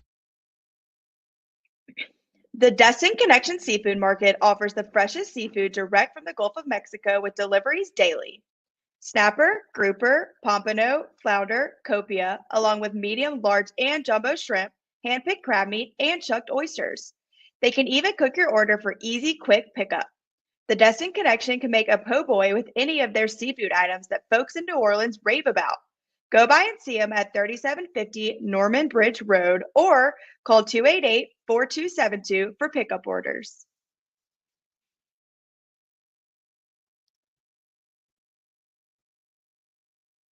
Back again on the show. John will rejoin us in a moment. Barry McKnight here. Monday show. Robbie from Greenville is up. Robbie says, Barry, thank you for the interviews you did last week with Jason Jones and Chris Stewart. I thought Jones did a great job of explaining the house settlement impact from a Troy standpoint. Yeah, that was really good, and he knows his stuff. Plus, I don't know, he can relate it better to the general public than I can because, he's a fan just like anybody else. He's a Troy super fan. I got a lot of commentary when he referred to South Alabama as that school down south. I've never heard him put the words South and Alabama in the same sentence back to back in my life. But yeah, and Chris was always great. Last week, of course, we didn't get Jason Caldwell from AuburnUndercover.com because he was on vacation with his family. So we tried to find people to substitute for him. We had a couple of guys that we thought, but something late breaking happened with them. And so we kind of made up for that with a visit this morning from Andy Burcham, the voice of the Auburn Tigers as well. Again, we're in a holding pattern for Josh Harris, Moneyline Magician. If we don't get him today, it's perfectly fine. We'll get him tomorrow. We do have the world famous Gurn Jr. Victoryland 777 Topic Wheel, and it's ready to go. I believe we got 6 topics. Again, the hook here is that Gurn Jr., he researches them. He identifies, 6. We will identify them, and he'll do all of the presentation on it. John and I have no idea what they are. So we're reacting from the cuff to all of this. It's one of the things that I love about the topic wheel is just jump in and see where it takes us. We got 6 of them to get to. Let's go. The topic wheel is underway, presented by 777 Victoryland 777 Casino, exit 22 up I-85 in Shorter, Alabama, where you can be a winner too. First one up is sushi. Sushi. I like it. Don't like it spicy. The Florida Panthers order sushi for the Stanley Cup parade from the restaurant that the Oilers booked, anticipating a Game 6 victory. Is sushi, can that be a flex?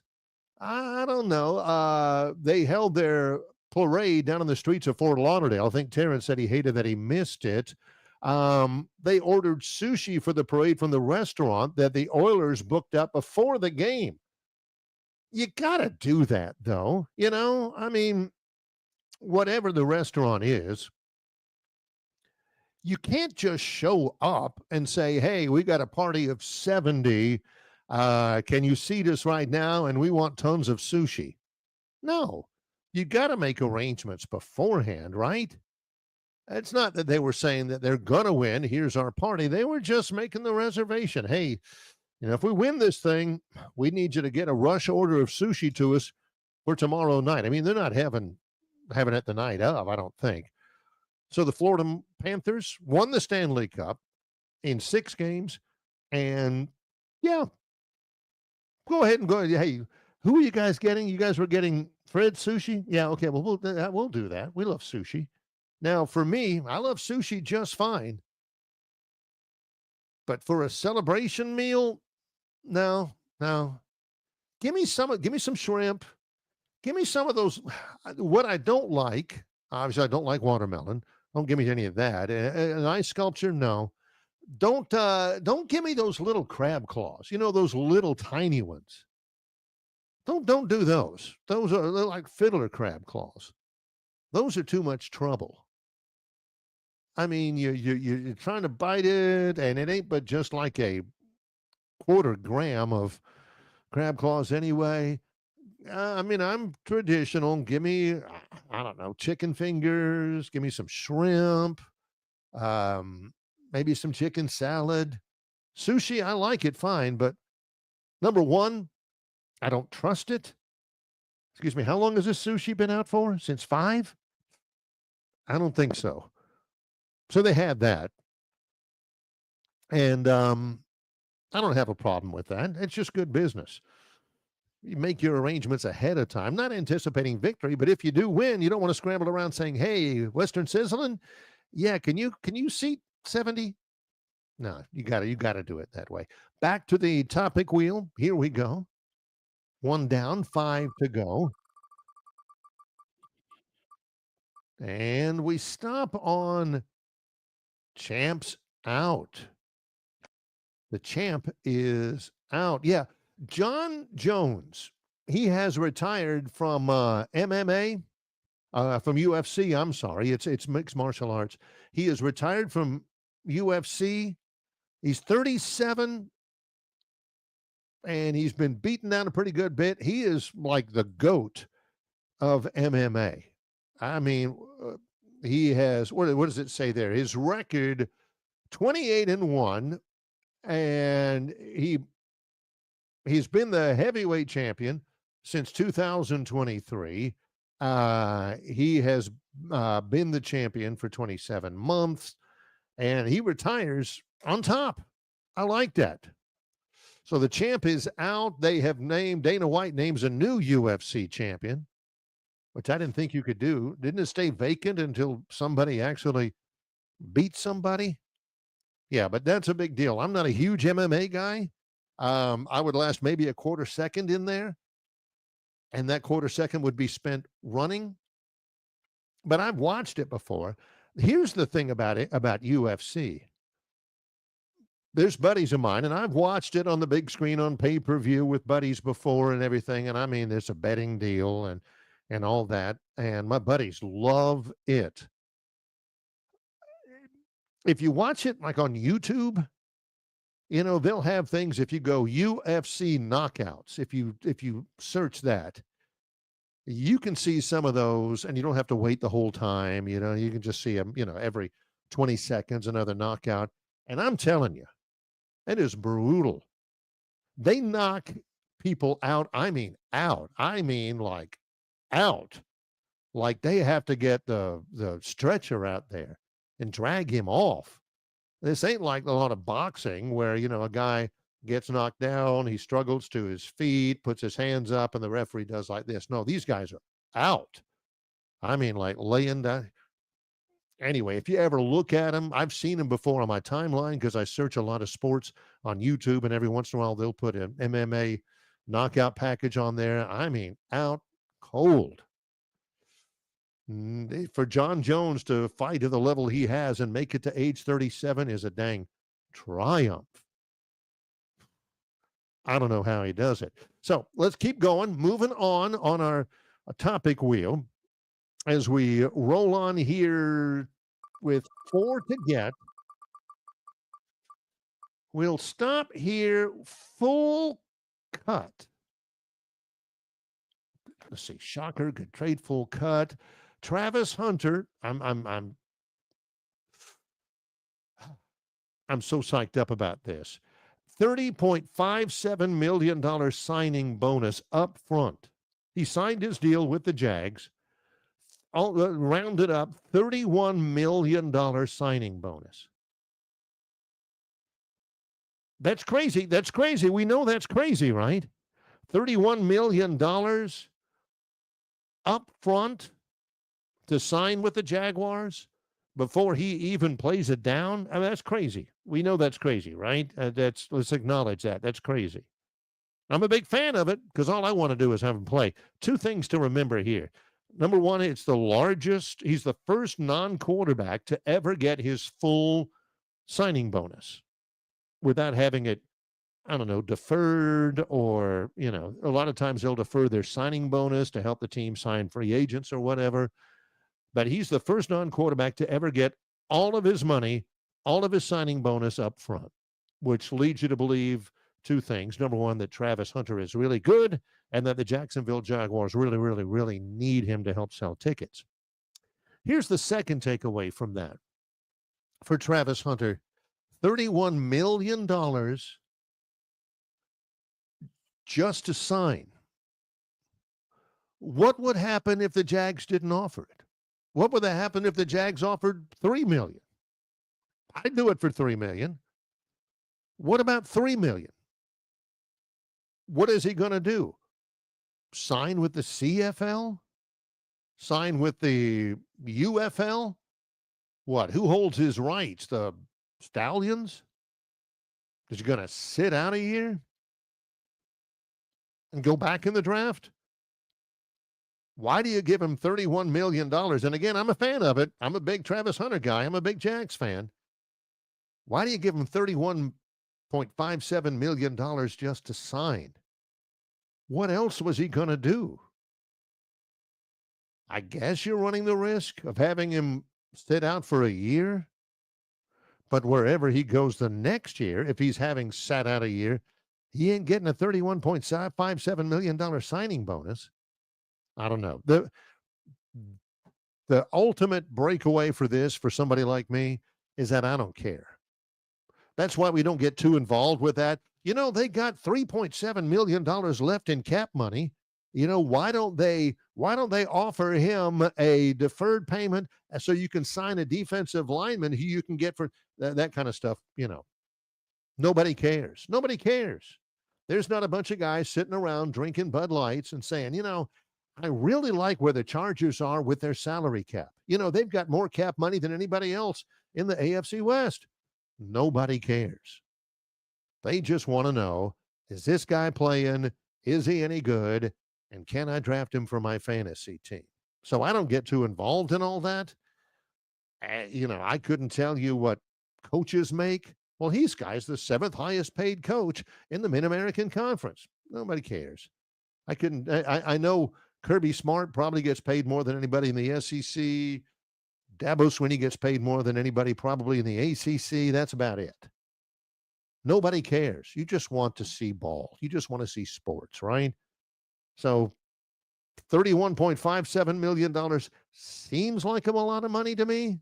But the most important thing is that he is signed, sealed, and delivered for the Jacksonville Jaguars. He's officially 100% totally a Jag. And goodness knows we need him. Even with him, don't think we win the division, but at least it's a start. One more before we go to break and wrap up the show and the Victoryland 777 topic wheel. What do you got? 5 more? Oh, yeah, we need to get moving. We need to get going. Our next one up is called Good Trade with a question mark at the end. Good trade? Good trade? Yeah, we didn't mention this, but the Phoenix Suns are dealing Kevin Durant to the Rockets. It'll be Durant's 5th team. And the Rockets are giving up Jalen Green and Dylan Brooks, who I like.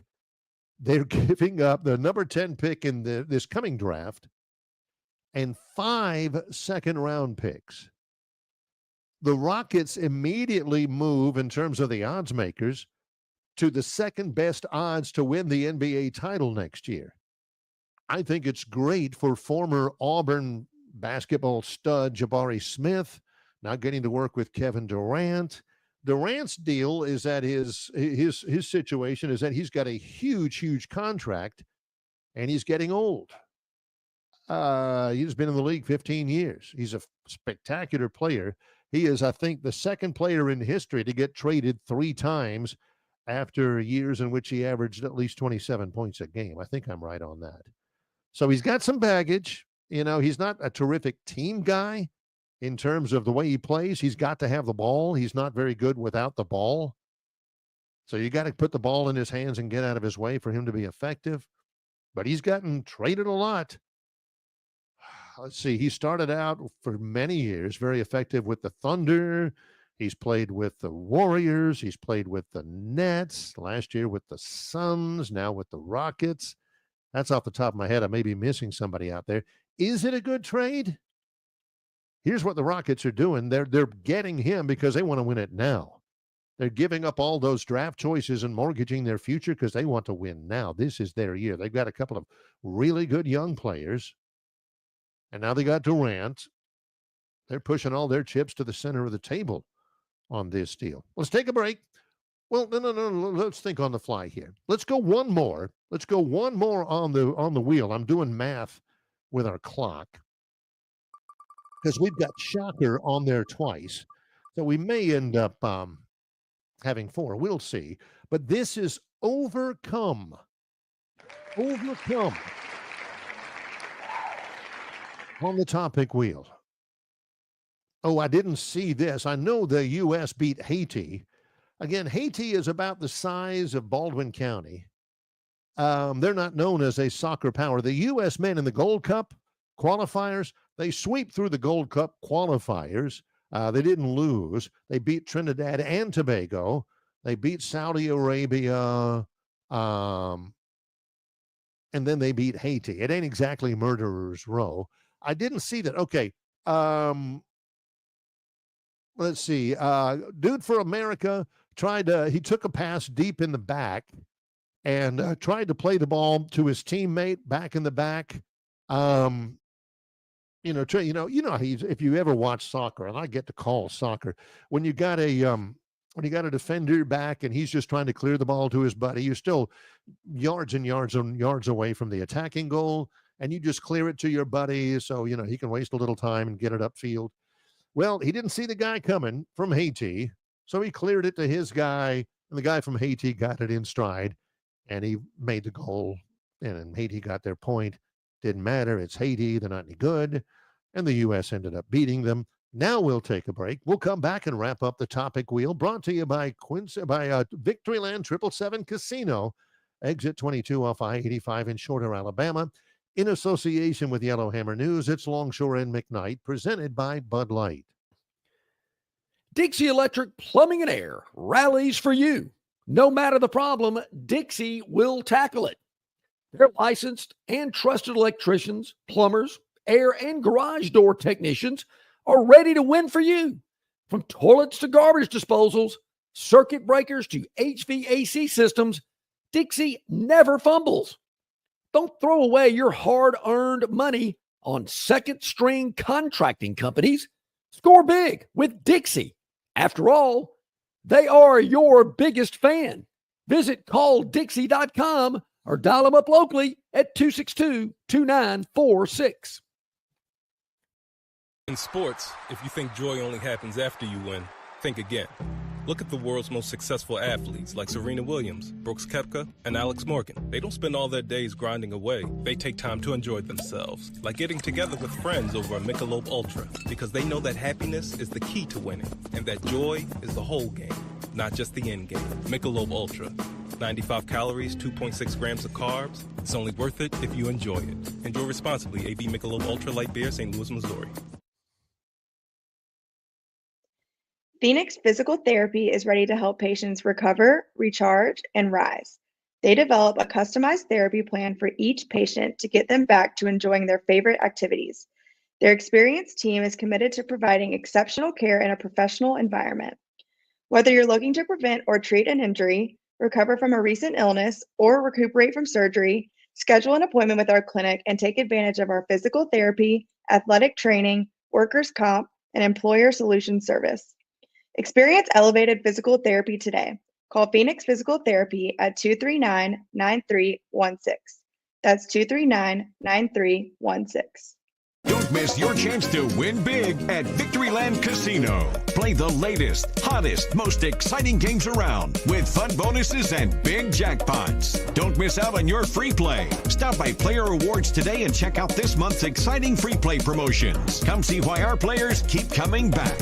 You'll have more fun at Victoryland Casino, where you can be a winner too. Victoryland Casino, located off I-85 exit 22, Shorter, Alabama. Must be 21 or older. Good chat from Bill from Baltimore. Barry, when you're in Greensboro next week for the convention, are you going to go to a Grasshoppers game to remember the olden days? And it was a long time ago. I finished up high school. I moved around a lot. I finished up high school in Burlington, North Carolina, and moved back there one year when I had the job doing the play-by-play for the minor league team in Greensboro. At the time, they were the Hornets, then they were the Bats, and then they were the Grasshoppers at Old War Memorial Stadium. That was my broadcast location.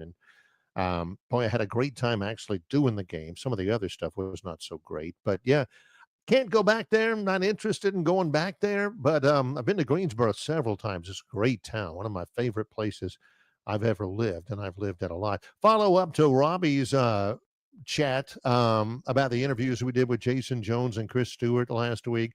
He said, I thought Chris Stewart did a great job talking about his career and giving a brief preview of Alabama football 2025. He is a big believer in Kalen DeBoer. He tells the fans, and you can go back on our YouTube channel and hunt up Chris's visit. I believe it was on Wednesday.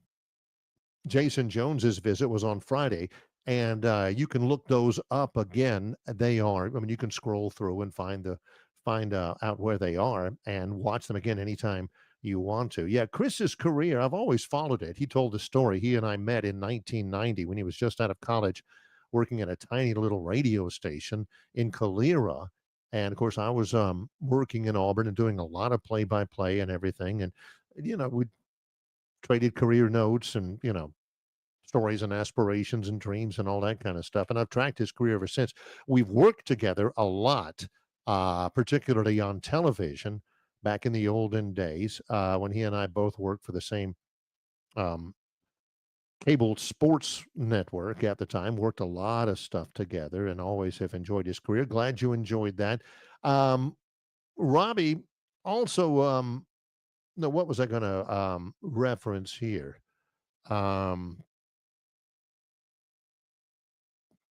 Oh yeah, I guess that's it.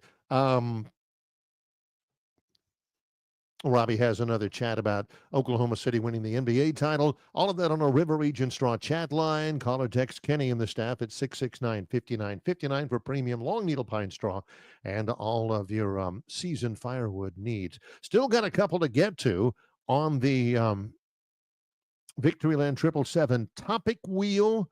Let's spin it again. Got plenty of time to get to these two. We may go in depth.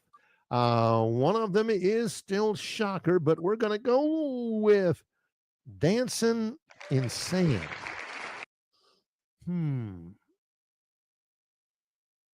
Florida Panther fans, this was a big deal. Terrence Sullivan was telling us about this. It was a big deal down there.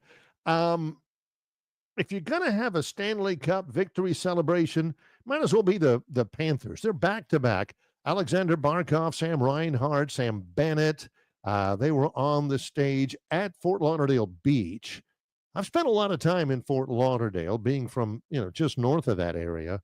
And it's beautiful. It's not, you think it's not a hockey town?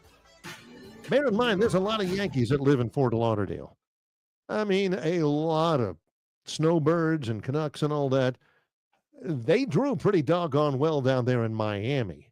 But it's weird for me because, again, you're not going to drive through Fort Lauderdale and Sunrise and West Palm Beach and Miami Beach and see just a lot of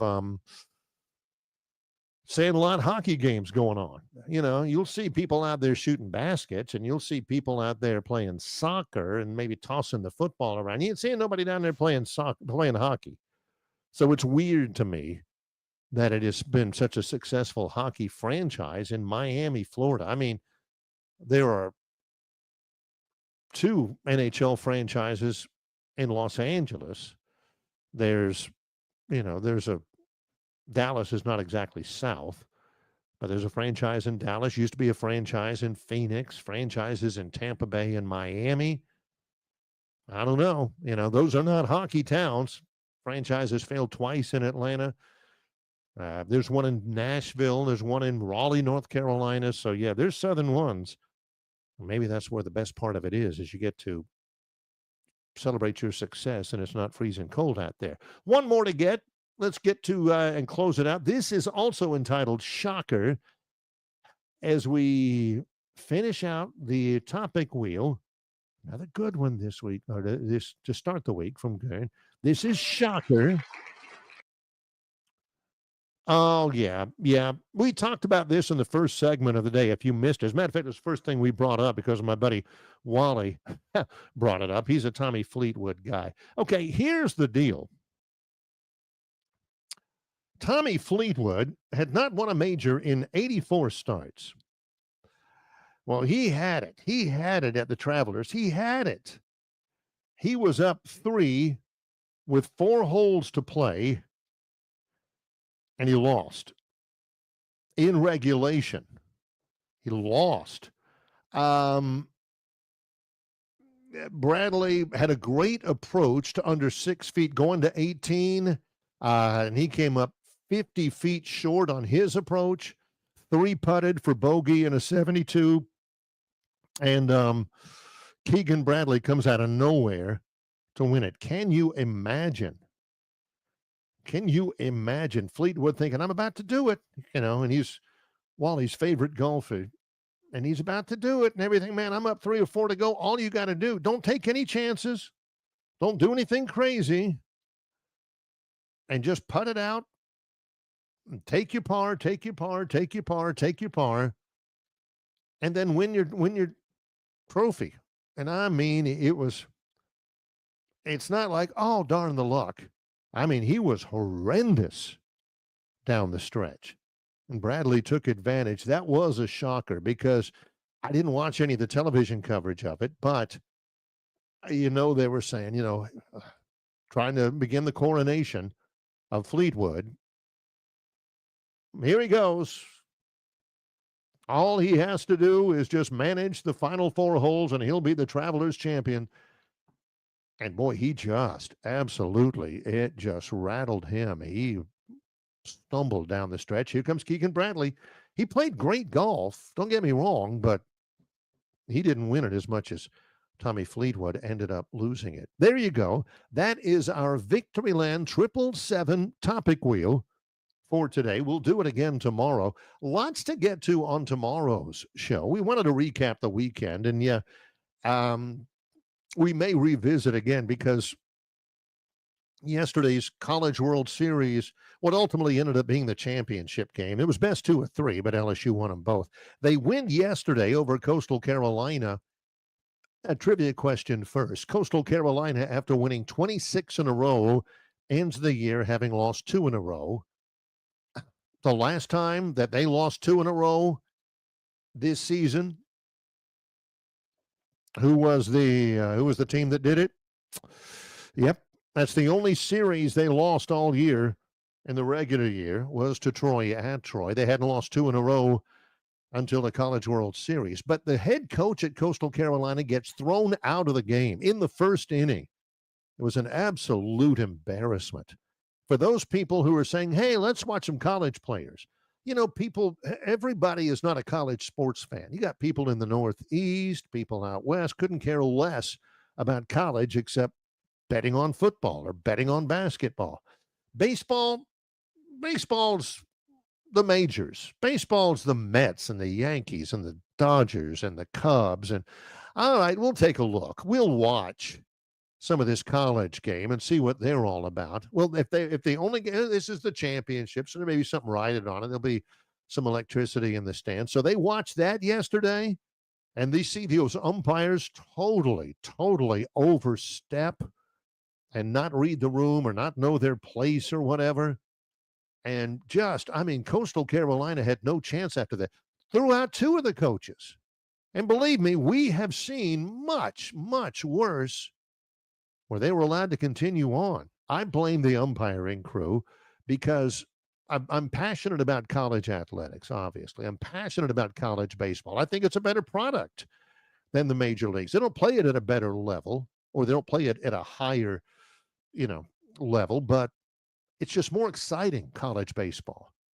And for that chance to grow the sport on the biggest stage, it was a bad presentation to the casual fan who you want to try to draw in to grow the sport. It was embarrassing, and NCAA didn't help themselves with a mid-game reading of the rule book. That's not the point.